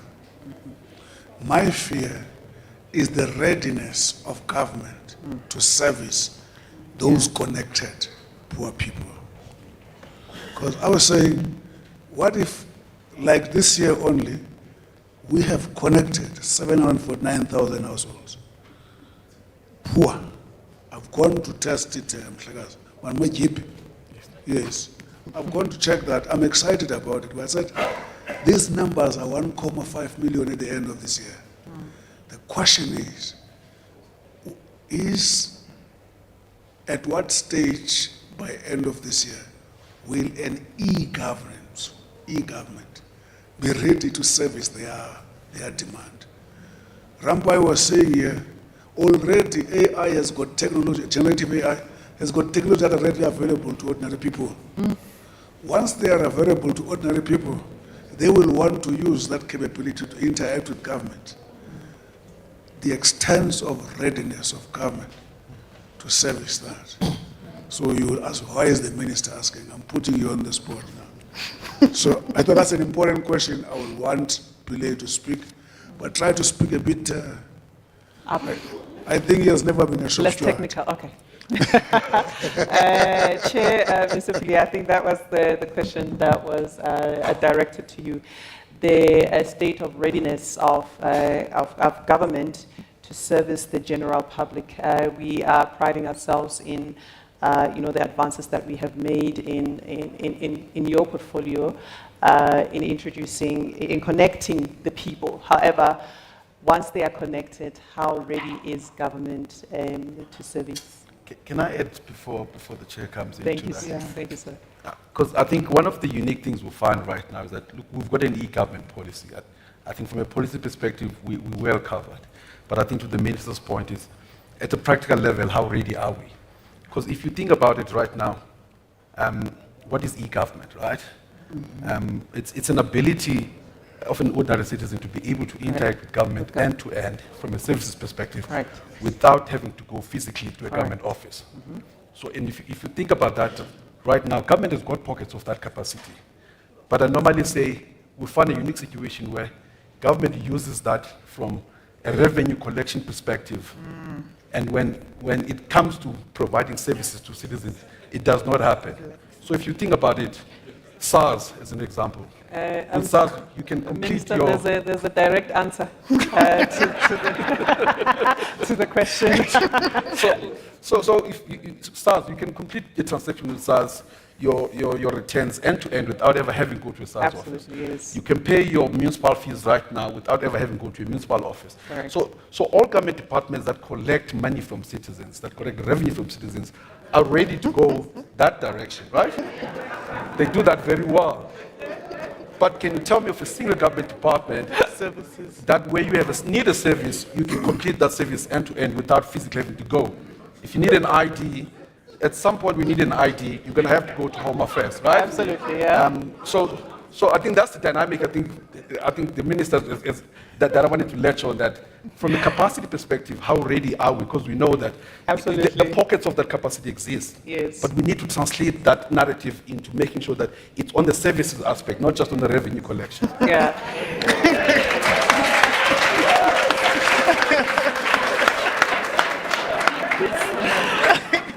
And Minister, at the risk of losing my second job at the DCDT, I would also like to say when we were launching the Artificial Intelligence Institute in 2022 and the first hub of UJ, we did say that government has a policy position on each department has a policy position on the digital transformation of those departments, and they would call it a digitization of government.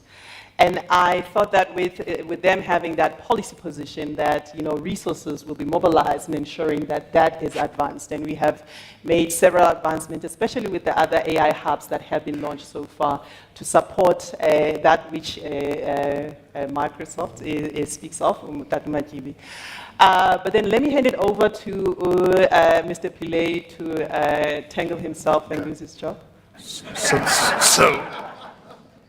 let me just correct a perception. Oh, yes, please do, quickly. Government is not a money-making entity. It is not trying to knock people down for another 20 cents. The intent is to provide all services, not just revenue-based services. Right now, we have created approximately 170 e-services. Not all of them are fully visible to the public. Some of them are in kind of obscure areas, like getting a wildlife permit, and we need to get it into the dominant mainstream. Again, we're short-circuiting some processes by simply copying what other people around the world are doing, leveraging on what other governments have been doing, because we're fundamentally following the same recipe, the DPI, DPG type methodology, your integration, your quota approach, and. When we leverage that data, we also have changed our philosophy to an extent. It's not only for government to surface that particular component. So we will use and make that data available to the entire industry, to make it available. And it's not about charging people. Now I'm going to give you some examples of things that have happened already. Eskom Sepush is one example. The fact that you can now pay for your driver's license through Pick and Pay all the way through to the post office. So citizens are meant to have additional channels. Our expectation is, hell no. As a member of the public, I'm not going to pay for that. And I wouldn't expect any other member, any other of my 62 million citizens to pay for it. Neither does government want to pay for it. What we expect is an inherent monetization program that is based on collaboration. Bake the cake as big as you can and then let's share. Correct. Essentially, when we talk about super services on the government side, I know some services are attractive, you try and get a toothbrush app. Government does, to an extent, have a captive client base because you can't just go and sign up with another government. You kind of have to keep following us to an extent. But 62 million eyeballs on a single e-service every single day is compelling in terms of its monetization potential. Government's not holding that monetization potential. It wants to use it to enable the rest of industry. And again, the formulas we're following or the methodology we're following is not unique to South Africa. We have seen them being done, we have seen them work. It's aligned with things like the Global Digital Compact, which is now in its 0-stage draft, that addresses things like empowerment, the digital divide. It tries to address all those problems because we're not trying to solve it ourselves anymore. We're saying there's one of the reasons that the cellular industry is so successful because they're all aligning with the same standard which starts off with GSM. We now follow in the same formulas and stopping this not invented here syndrome. Yeah.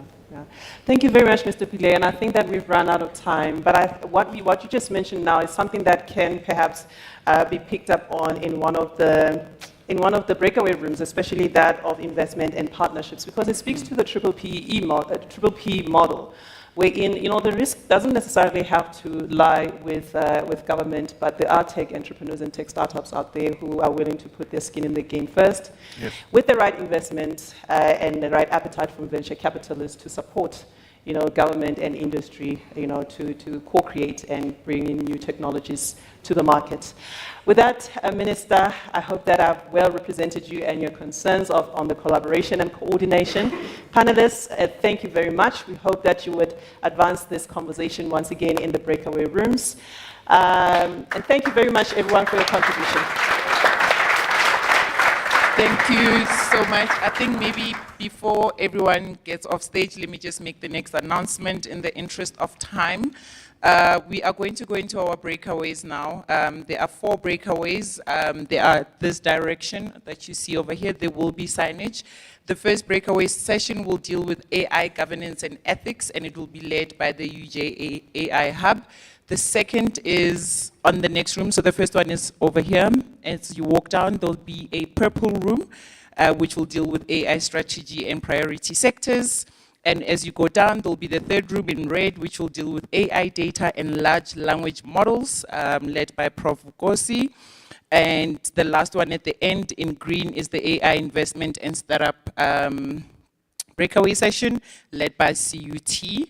And I wanted to let the leaders in those sessions know that JBS has been kind enough to sponsor us with researchers and scribers in the sessions to help with collating all the information for our report backs later.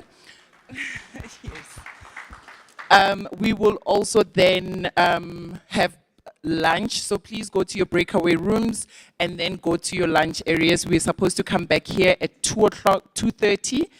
We are running a little bit behind, so I will say that let's come back at 2:45. Please go to your breakaway rooms, make your contribution, grab your lunch down there, and let's come back here in the next hour, just over an hour, for report backs and to close. Thank you very much.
Thank you so much, colleagues. Thank you for walking back in.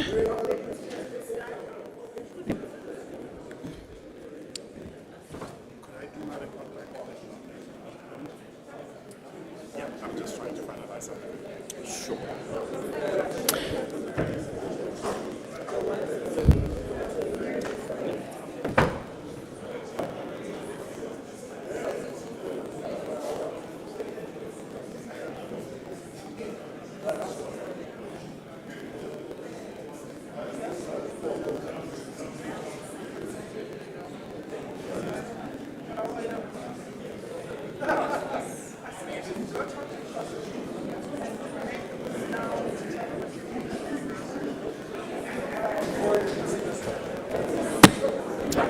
Colleagues, let's kick off the last session of our program.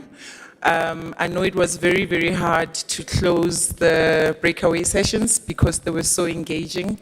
There was absolutely not enough time, and I think this is what you're going to hear from each representative, that there was not enough time, and there's a challenge to the department to continue this conversation at a deeper level on these 4 subjects. Without taking much more time, as we are aware, the minister has to leave at past. That's in the next 19 minutes. So if we could please, as we report back, be as succinct as possible so that we can also give the DM an opportunity to do his closure, as he also has to leave with the minister at past. I know it's very tight timelines, colleagues, but I trust that we can do it together. I will call up the first group that did AI governance and ethics to come do the report back. Thank you very much.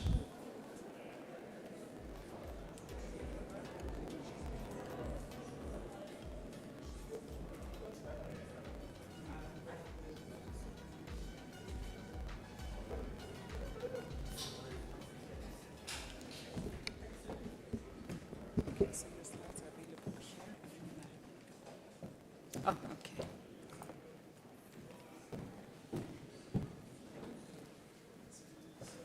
Sorry, one thing. If anybody lost this bag, it is with me. You can come get it from me. Thank you. Thank you so much, Chair. Good afternoon, our distinguished guests, esteemed government ministers, esteemed members of academia, and esteemed representatives from industry. I am Dr. Lebaham Musupius Semenya, and I was facilitating the plenary on AI governance and ethics. I must say we had a very interesting conversation. As the chair has said, it was very short. We would have liked to continue with that conversation. However, I'm here and honored to stand here before you to present the feedback. So we had a task. And that task included answering these 2 questions. The first one being, which governance AI model is conducive for South Africa to adopt? And secondly, what ethical concerns and pitfalls can we consider that this South African AI plan should consider? And so if we look at the first question, the governance, which governance AI model is conducive for South Africa to adopt? When you think about governance, it's a very complex issue.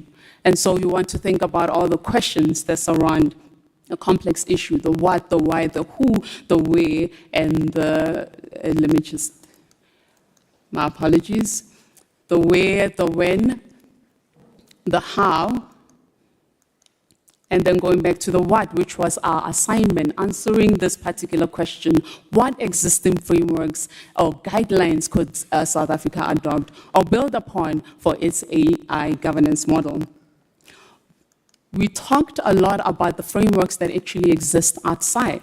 So we talked about the EU AI Act, which has just come out, and that really has a risk-based approach. We talked about UNESCO, that really articulates ethical behavior. The African Union, the frameworks there that could be beneficial to us. And then we also talked about other countries as well, such as Morocco, that have this type of frameworks that we can borrow from, as well as responsible AI frameworks. That's very simple and talks to the issues of me. How do I regulate me? How do I regulate we? As part of a community, and how do we regulate it, meaning the AI? And someone also mentioned the issue of corporations having these frameworks, so we can borrow from that. So in essence, what we are basically saying is that there are all these frameworks that exist. They are very good, so we could adopt but contextualize, so make sure that it is within the context of South Africa. So a number of approaches were talked about, the first one being agile approach. So basically saying the plane is flying and we have to fix it while it is flying. So we can't sit and do nothing. So we need to adapt to be agile. So as the technology moves, we move as well in terms of regulation. It will not be perfect, but where we are, we can move with the technology. And the second approach was collaborative. It needs to be a coordinated approach towards AI. So collaborations internationally with other countries, and also coordinations within the country. So looking at academia, industry, society, and government, how can we work together to coordinate a regulated approach towards AI? And then someone also mentioned, very importantly, that the approach needs to have a problem statement. What challenges are we facing as a country that we need to regulate AI for? Why are we bringing in AI? And that will help us know what to regulate. As equally important, socio-economic approach, and that basically uses the lens of the economy of the society. And society was also one of those words that were reiterated quite a number of times. And then consumer versus manufacturing, we are a country that consumes. So how can we move to the place where, we regulate for manufacturing? So those are some of the approaches. We would have loved to speak more about that, but as previously mentioned, we did not have enough time, but that was an interesting conversation. Now, moving on to the last part, which is ethics. What are the ethical concerns and pitfalls that the South African AI plan should address? So in the plan, we know that there's anti-competitive behavior that was talked about, the risks that are associated with robotics and autonomous devices. There were situations, for instance, in Japan in 1981 where a robot killed a person, or the US a cyclist who was killed by an autonomous vehicle. So there are all these things to think about. The risk of unemployment, which is very important in our country as well. And then you think about competitive criminal behavior, risk in robotics, as well as the risk of AI military escape. So all of these are in the document. However, we did talk about whether to think about risk as ethics. There's a difference between ethics and risk and harm, and therefore we need to know that as we regulate, there are differences between these things. If we say these are ethics, then we need to know what we're talking about. There's also the issue of data privacy that was prevalent in our discussions. Do data subjects understand the ethics around AI? So when they give out their information to these free sites, do they understand what they're giving away? And therefore, do we need to regulate that as well? And you also need to regulate around human rights, which is one of the things that actually show up in the document. And we didn't get enough time to talk about this one, but this was also a very interesting conversation. Just in the interest of time and to allow other groups to present, I will end there. Thank you so much.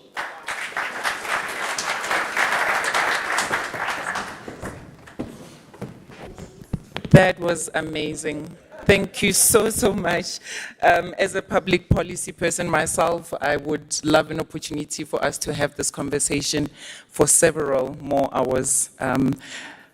Can I please introduce the second group, being the AI strategy and priority sectors, represented by TUT AI Hub? Thank you. Thank you, Prof. Anish.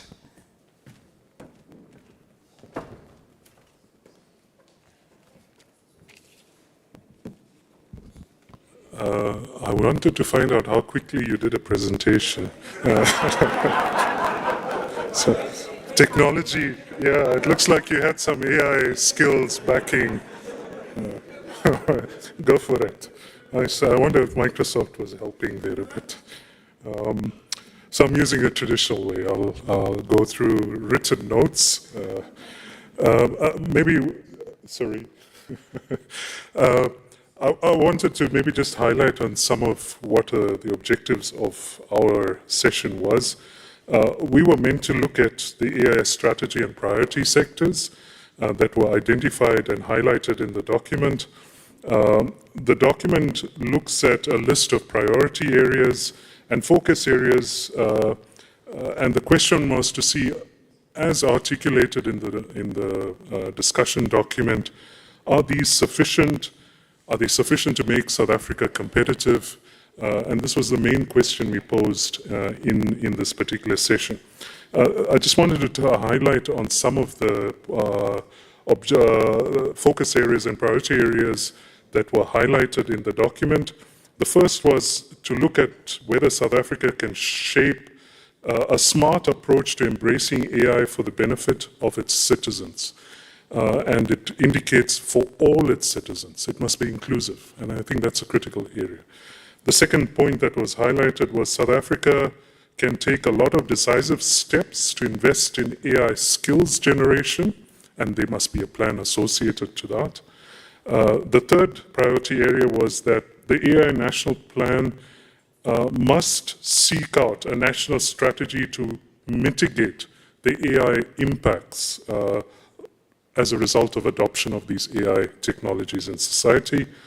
And the fourth was that the AI plan can help foster a scenario where AI job creation increases over and above a trendline scenario because of societal and policy choices which are enabled by increased productivity and economic growth. These were the four focus areas and priority areas that were highlighted in the discussion document. From the discussions, and it's always a challenge to keep the conversations in an aligned way, so that we're able to still link up to what was expected. But still, we tried to do that. I think in general, the general feeling was the points that were highlighted are relevant. We agreed with it in general, with some maybe additional points. One of the interesting points that was raised is there's a lot of low-hanging fruit in the way we want to achieve digital skilling nationally. There's a lot of industrial partners that already have programs that are available to many of us, educational institutions as well, to partner with, to be able to roll out at greater scale. So there's a lot of low-hanging fruit, benefits we can achieve by collaborating with a lot of industrial partners and various stakeholders. So this was one point that came out. A second point that came out, it doesn't help that we drive AI-based training if we don't fix the digital connectivity problem. Yeah. If we go into rural areas, how many people are able to access this digital content if there isn't basic connectivity? And that needs to be part of the strategy. If we don't democratize access across the whole country, it's meaningless to, again, have only sectors of society that gain access to such programs. So that was a key point. In identifying the priority areas, it was felt we need to have different timelines. There are different short-term, medium-term, and long-term goals. So we use the example of how long does it take to adopt a formal qualification in our educational system? 2 years. Will the AI training be relevant after 2 years? It'll be outdated by then. It's too long. So you have to have different strategies in how you undertake to roll out your training program if we are real about wanting to access society at large and making everyone aware. A point on this that was raised by Mr. Mashishi was the issue of how many people across society know what AI is about, and there's this general feeling that the average man on the street doesn't know what AI is about, right? There must be a way of informing, general public through there are different programs again available to learn the basics about AI. And that was in terms of if we are real about getting AI across society, we need to inform, do better informing about AI. The issue of funding was raised, and how do we draw on funding? Are we working on funding streams in silos so that it's not coordinated, which again defeats our strategy on how we are able to scale? It must be coordinated. We must have a coordinating central point that is able to draw necessary funding towards common objectives. And this also links up with industry and how we bring industry on board collectively, maybe, as opposed in our little silos, which is a problem. I don't know if I missed many areas. There's many. There's a whole page of it. I'm not going to go through the whole page for the sake of time. Maybe one last thing, and this is there in the considerations at all universities, the issue of how do our solutions and use cases, there's two I want to actually highlight, that align to the SDGs. So the SDGs solving societal problems in how we apply AI must be included in how we identify use cases. And the other point, which I want to maybe conclude on, was the issue of we're always focused on what's going wrong in society and trying to use AI to solve it. But on the other end, there's a lot of good things that's happening in South Africa. We've got industries that are really world-class. And the use of AI in those sectors can enhance those sectors to even bring better productivity, mining, agriculture, the wine industry, interestingly. There's a lot of opportunity in adopting AI-based solutions to what we're doing good in the country. And this was another point that was, with that I will conclude with my few points. Thank you very much. Thank you.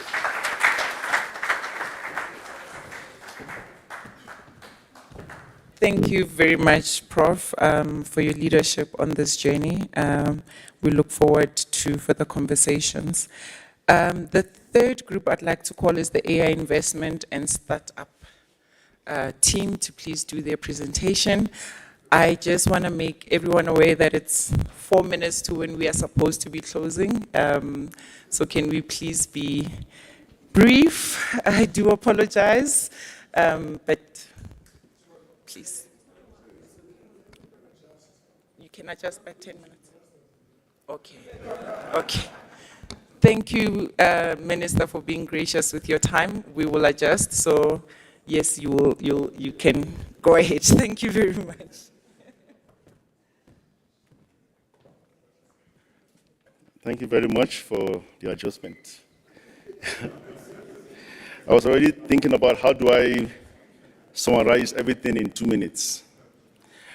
Okay, I'm also going to go the traditional route. I was trying to do a presentation, but I failed. So we discussed about AI investments and startups. And as we all know, startups is a burning issue in South Africa. We all know that jobs are an issue, and how does AI investment actually promote startups? So one of the questions that we looked at in our group, which was a very engaging group, we looked at digital revolution, ushering in a plethora of new industries and business models that are replacing traditional industries. What can South Africa do to accommodate these changes? And then the second point we looked at was how much investments on AI are conducive for South Africa AI situation, and where are they located? And the third point that we discussed was the AI maturity model, and what kind of elements can actually foster startups. So the backdrop of the conversation was that startups are important in South Africa, with the potential for AI to create more jobs, as many experts have said. So there's a fear that AI is going to take away the jobs. However, some of the experts have said that AI is actually going to be creating more jobs.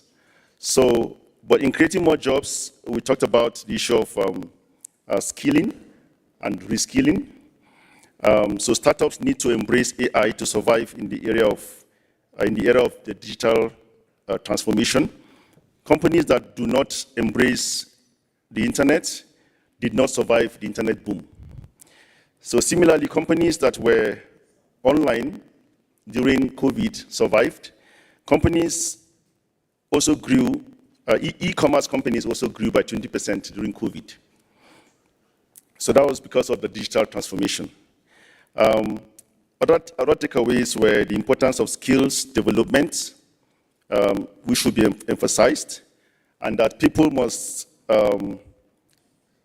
take their educational journey in such a way that they can learn, unlearn, and relearn. So we shouldn't be afraid of being flexible in our learning journey. We must be ready to unlearn some things.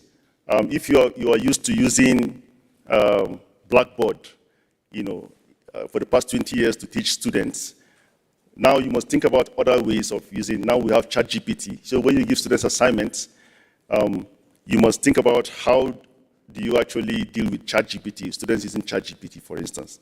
So we need to upskill, which is very important. So the importance of skills development was emphasized. And then we need to create an enabling environment that allow innovations. So that is a strategy that can also foster the AI startups. Each role player needs to understand their role. For example, industry needs to be ready to absorb.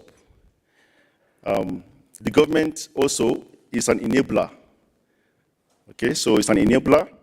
If we don't focus on digital transformation, we cannot focus on AI. Another point was that the secondary structure of AI, the secondary structure is AI-infused startups. So we must think about startups in terms of infusing AI into them. We need government leaders with startup experience. Somebody gave an example of Nigeria that is doing well because the ICT minister ran a startup. So do we have instruments to procure innovation? So that is a question for government. Also, we need to invest real money into startup infrastructure. Entrepreneurs should be incentivized to use AI. So somebody gave an example of tax incentive. Maybe we can give some kind of tax incentive for people who are running AI startups. Also, government can benefit from lower turnaround time in service delivery, just like the minister said earlier. There are other points about the need to address the cost of data, which is a huge obstacle for startups. So somebody asked how many households actually have connection. So we all know that in South Africa, data is very expensive. So startup companies have this problem of, if they don't have connectivity, how can they actually start up? So a lot of people in low-income households, some of them have very good ideas, but because they don't have connectivity, they're not able to take it to the next level. So we need to look at the cost of data. And then I move on to the next point that says, how much investment on AI are conducive for South Africa's situation, and where are they located? So on that note, we discussed that investment on AI should be focused on 4 priority areas: safety, growing the economy, health, NHI, and education. Somebody gave an example of Silicon Valley. The Silicon Valley is deeply subsidized. And somebody gave an example of pitching her idea at Silicon Valley from South Africa, and her idea was received positively, and she has been invited to go and present that idea in Silicon Valley. Whereas, when that idea gets taken, all the IP goes to the US, because they are the ones that are funding the startup. Whereas she was not able to get that kind of support from South Africa. So people are saying that there are a lot of ideas, but there is no there's no stop shop where people can actually go to and say, okay, we want to pitch up our ideas. So there was a suggestion that we have a digital marketplace where people can pitch up their ideas, and stakeholders like industry, government will be able to meet with those people in a form of public-private collaboration. And then lastly, we talked about the AI maturity model and how to track the development of AI startups and what are the elements of such a model. So on that point, we discussed that people who are not skilled in AI. This one is a very controversial one. Somebody said people who are not skilled in AI should step aside. So, so that is very controversial because we still need the 60s and the 65 who need the experience. However, there are lots of young people who are very aggressive and they have ideas and they just want the old people to step aside. So some people said that slogans are louder than action in South Africa. So we have a lot of slogans, but the action is simply not there. There was also a comment about co-creation, that if we want to actually encourage startups, young people need to think about co-creation in terms of looking at government and private partnership coming together to co-create the startup. So co-creation is something that has worked before. There was an example of certain startups that actually use that model. So young people were encouraged to look at the model of co-creation, not chasing the old people away, but working with them to start up innovation hubs. And then lastly, somebody mentioned entrepreneurship centers. Instead of just having generic research, we should have entrepreneurship centers, mostly at universities. For instance, we do AI research at our university, but we do not think about entrepreneurship, which is something that is very important.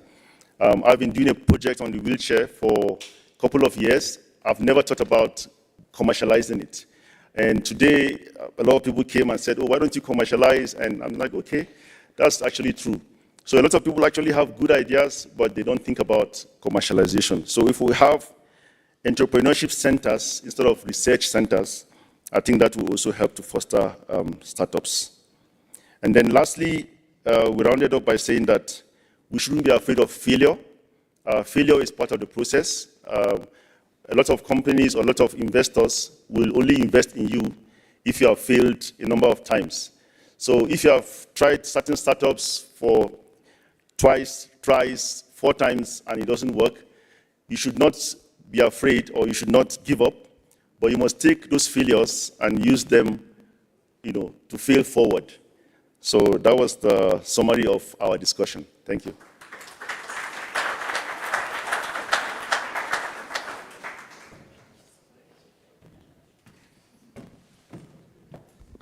Thank you so much. The idea of failing forward is something that I must say Microsoft supports quite a lot. It's okay to fail in new industries and fast-paced industries such as these, but you need to really fail forward and keep it moving, really. Okay, we're going to our last team. Prof. Fukosi, the stage is yours. Thank you. This is on data and LLMs. Yes. Thank you. Okay. Yep. Thank you to everybody who came to the breakout session. One was just providing the context of what actually it takes to build large language models, and then from there, connecting the dots with the data. Okay, I'm up pressing the wrong thing. Okay, so the main takeaways, I think the biggest one is we have to go now. We can't wait. We can't wait, metaphorically. A lot of work has to be done in these spaces. If we're thinking about how we're going to have our languages being represented in these spaces, we need to be working. It is not necessarily waiting for everything to happen. And I think what was interesting is also, it's not just about the formal setups of saying we've got the MOUs, we've got all these things, but many parts, whether it's in the public sector or in the private sector, there's already things that can be done that can actually enable researchers to help and work in these spaces, and then also have a pull on the other side. So data is important.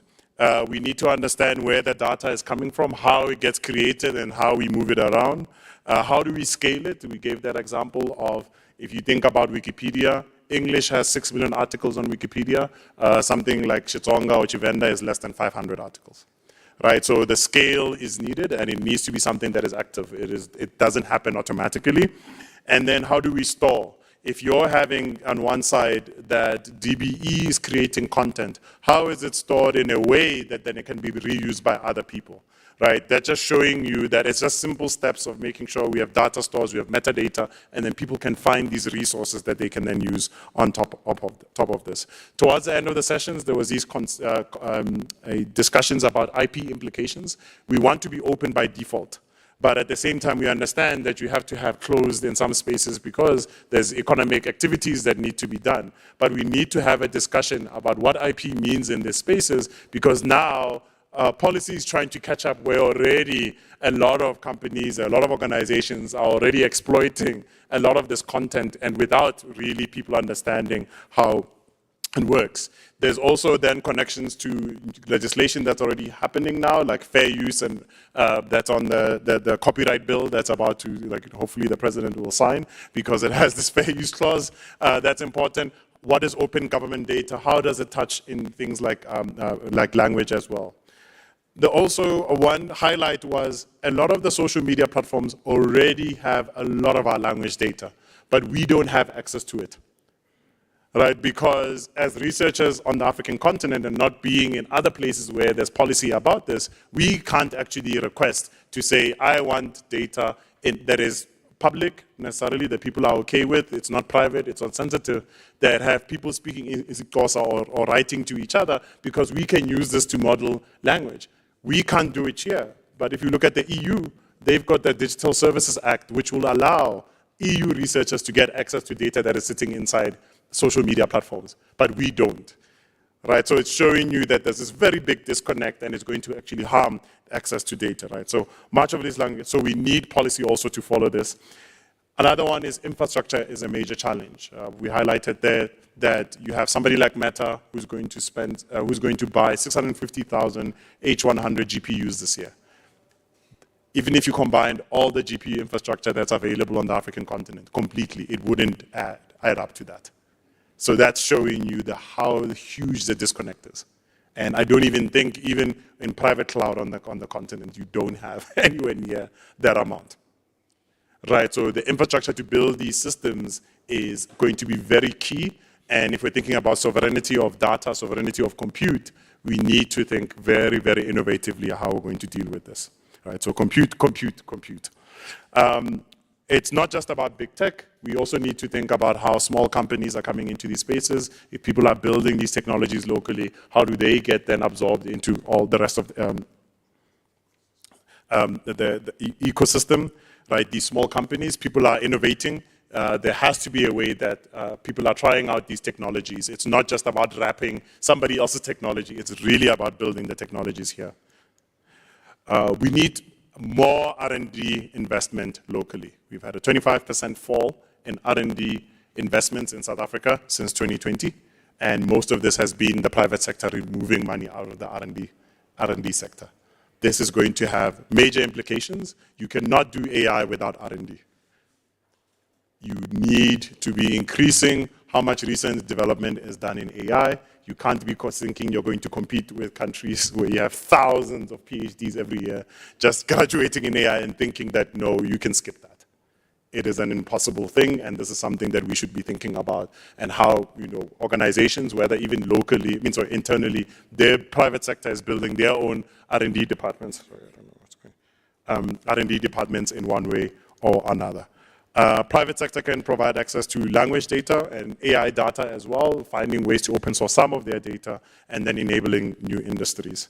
These were just some of the things I had highlighted during the period that we've grown community, formalized a lot of work across the African continent through grassroots, impact of work in these areas, but we are still having challenges with mobility. People moving around the African continent is tough. South Africa's situation is also very tough in terms of getting visas, and that's why you're having a lot of AI R&D is actually happening in Nairobi. It's not happening in South Africa. All right, because of these issues. To bring the talent, it's hard to bring that talent into the country. Absorbing the funding that's available, there's a lot of funding, and we just are not being able to. And unfortunately, that funding is also not coming from the African continent. There's billions, actually, that right now are being targeted at AI on the African continent, and we just can't absorb it because we do not have infrastructure, the people, all these things, the administrative capacity to be able to actually get all that money into the R&D system. We need to build up opportunities for students, professionals to stay on the continent, developing and supporting faculty, and choosing the path that we want in these spaces. So I think with that, the main thing, these were the 4 points. There's African AI has always been there. We need to experiment the way forward, so we have to reduce those walls that people have been talking about. We need collaborative environments in these spaces, and there needs to be an increase in R&D investments. It will not happen without those spaces. So thank you, and then great to see what will happen in the future.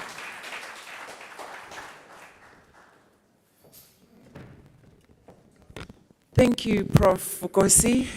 That brings an end to our feedback sessions. I'm now going to call Acting DDG to come and give us the way forward and introduce the DM for vote of thanks as we close. Thank you.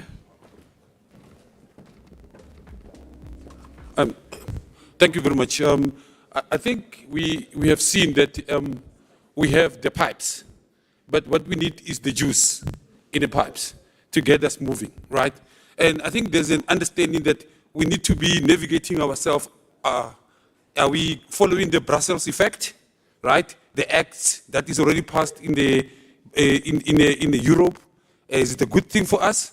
Or are we following the industry-led approach of the United States, where the government is calling in the industry and whipping them and say, this is the route, but we have an African way, right? So obviously, Minister, Deputy Minister, what I sense is that there's still a lot of engagement.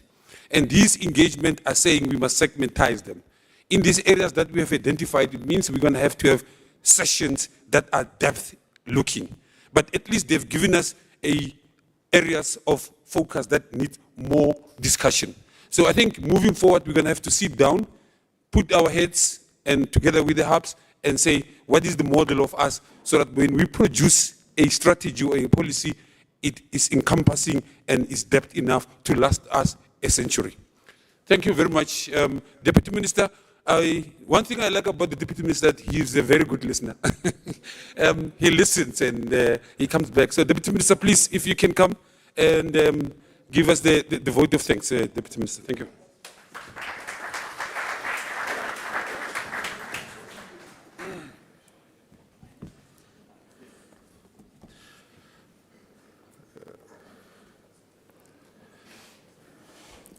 Thank you very much, Ali, and thank you to the program director. And thank you very much for not doing what some people get to be tempted to do, to read the CV and the biography. So we are here because we have been elected.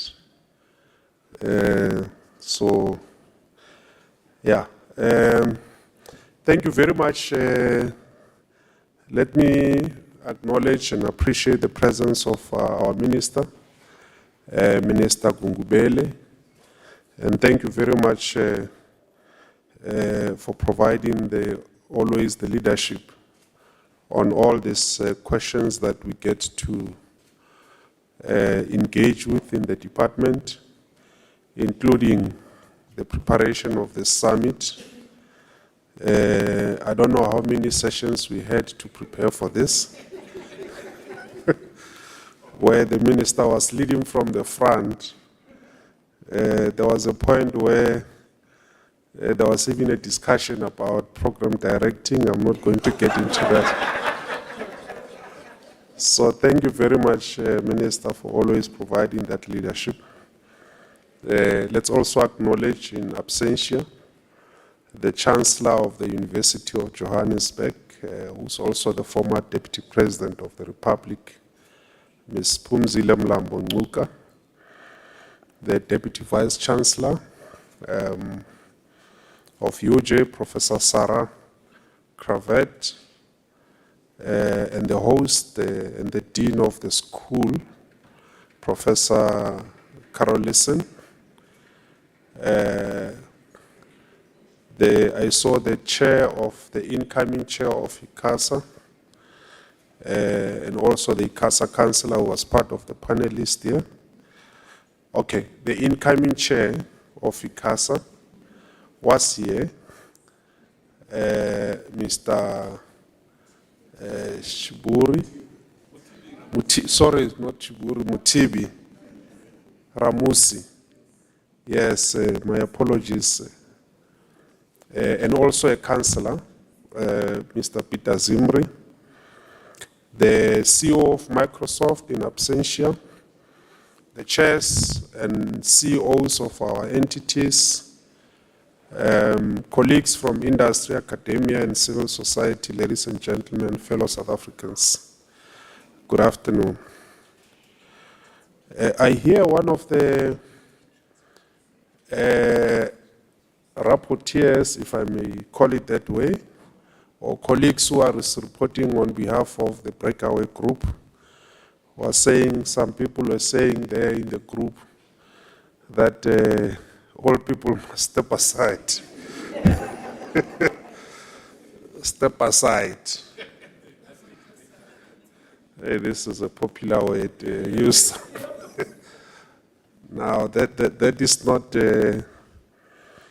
it's an antithesis of what we are preaching here, of collaboration. Let's collaborate. No stepping aside, because once you say some other people must step aside, you are projecting an image as if you know it all.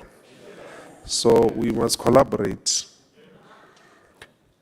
Program Director, it gives me a great pleasure to be the last one to speak here today in rendering these closing remarks at this auspicious gathering, the Artificial Intelligence Summit. Indeed, ladies and gentlemen, this has been a resounding success.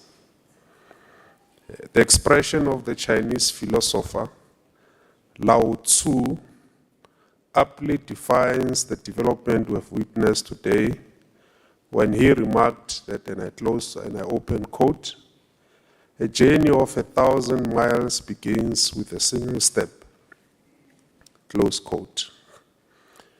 At the 15th BRICS Summit hosted by South Africa last year, which was also one of the very successful summit in August last year, President Xi Jinping, the president of China, announced the intention to form an AI study group within the BRICS member countries.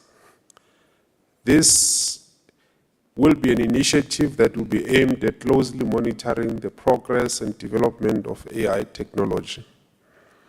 One of the roles of this AI study group will be to catalyze innovation in AI within the BRICS member countries. President Xi Jinping stressed the importance of creating a robust AI governance framework and standardization to enhance the security, reliability, control, and equity of AI technologies.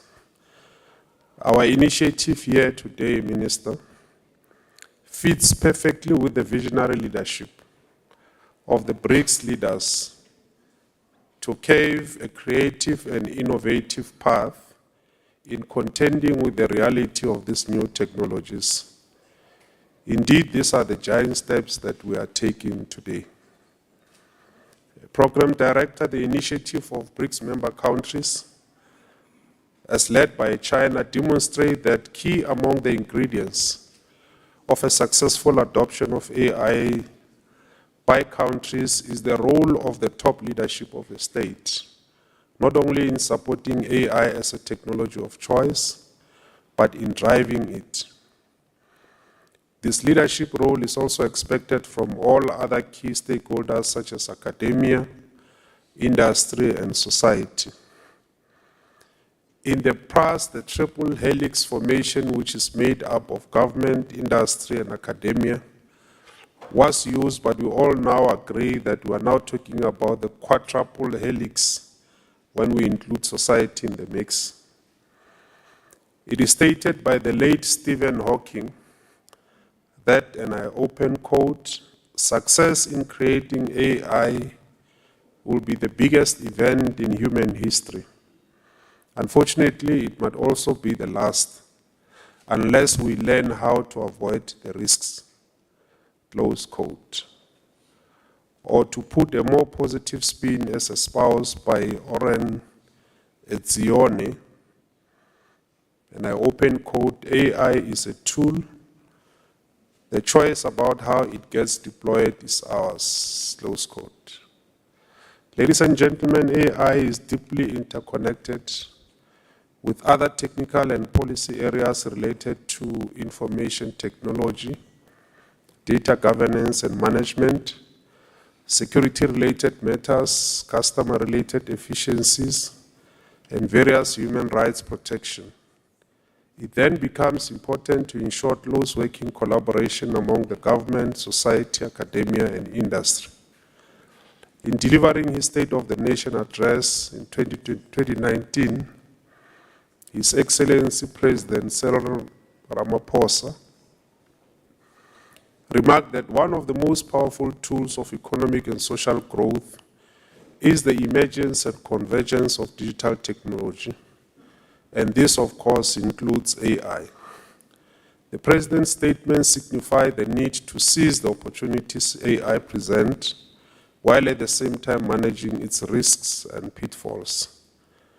Consistent with the Bill of Rights enshrined in our Constitution, the use of AI must advance governance and innovation while managing the risk from its use in the service delivery and safeguarding of society, particularly those affecting the rights and safety of the public. We have taken steps, Program Director, under the leadership of Minister Gungubele, by approving the Digital Economy Master Plan, which is a clear intention to take such advantage of the powerful and transformative technologies such as AI, which, as identified in the master plan, is the driver of social and economic growth in the country. Recently, Cabinet has approved the data and cloud policy, which is critical towards the successful adoption of AI in South Africa. As somebody was saying here, that data is the lifeblood of AI, and it is considered to be a new oil. Ladies and gentlemen, let me not dwell much into what has been here today, but I would like to express our thanks and our appreciation for the opportunity that you spent here today with us at this event, which is a first of its kind. We have heard and indeed seen that indeed AI is viewed with anticipation as a powerful transformative technology. To the colleagues in the industry, in academia, in civil society, we know that you have a very busy schedules, and you have taken your time not only to be with us, but also to share with us your journey and progress on AI development. The work produced from the Breakaway groups, as was being reported here today, which was facilitated by the heads of our AI hubs, will be used in making sure that the priorities and focus areas on the draft AI plan is firmed up, and we push the frontiers of this magnificent test of getting AI to be our prosperity as envisaged. I think it's going to be very important that we consolidate that work early. We were told that UJ has provided the researchers and the scribe, so it's not going to be a very difficult exercise to put that into a draft document and present that in the next 2 weeks. It's not a difficult task to do because we need to follow up and make sure that whatever that we were doing here, we carry it forward, because there's been wonderful reports here that were presented this afternoon. We call upon you to work with us on this journey as we reap the rewards of a better society and a better life for all. We appreciate all the facilitators, all the speakers, on ensuring that we grow knowledge around AI and navigate the various developments taking place globally and regionally in other countries. I would like to express our appreciation to our event partner, Microsoft South Africa, on the agency they took up the effort to demonstrate the need for partnership. I would like to extend our sincere gratitude on behalf of the Ministry and the Department to all of you for your time and efforts towards assisting in making sure that we carried our mandate forward. I would like to call upon other companies that in future, please follow the patriotic example of Microsoft South Africa in partnering with us in the next chapters. The intention is to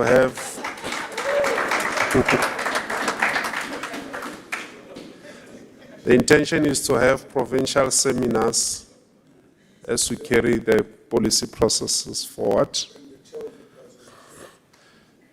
Yeah, I will make sure that those ones which he's working with, they come to the party, because it's a patriotic duty. It is something that carry forward the policy ideals of all of us, the country. Now I would like to thank the officials and all the teams who worked tirelessly behind the scene on putting together this successful event. We thank you for your diligence and your output. We see you and we appreciate what you have done.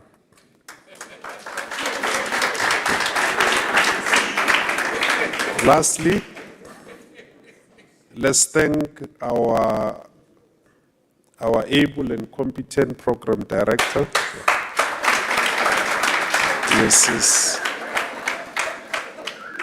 Mrs. Helen Mukhasho, for the wonderful manner you directed the program and making sure that the different speakers and the panelists conclude within their allocated time. So strict you were that you had to give the last 4 minutes. Had it not been for the intervention of the ministers, they were going to be in trouble. Thank you all, and thank you for attending. But lastly, let's thank our partner, the University of Johannesburg, this business school. We were here the first time when we launched the first hub of the Artificial Intelligence Institute. We were hosted, I think we're at this very room, in 2022. We are back here again they are hosting us for this summit. I think you are a dependable partner. We appreciate the working relationship, and we are looking forward to working with you again in the future. as we explore this area of artificial intelligence. And to all of us, ladies and gentlemen, thank you very much for being here. We are done.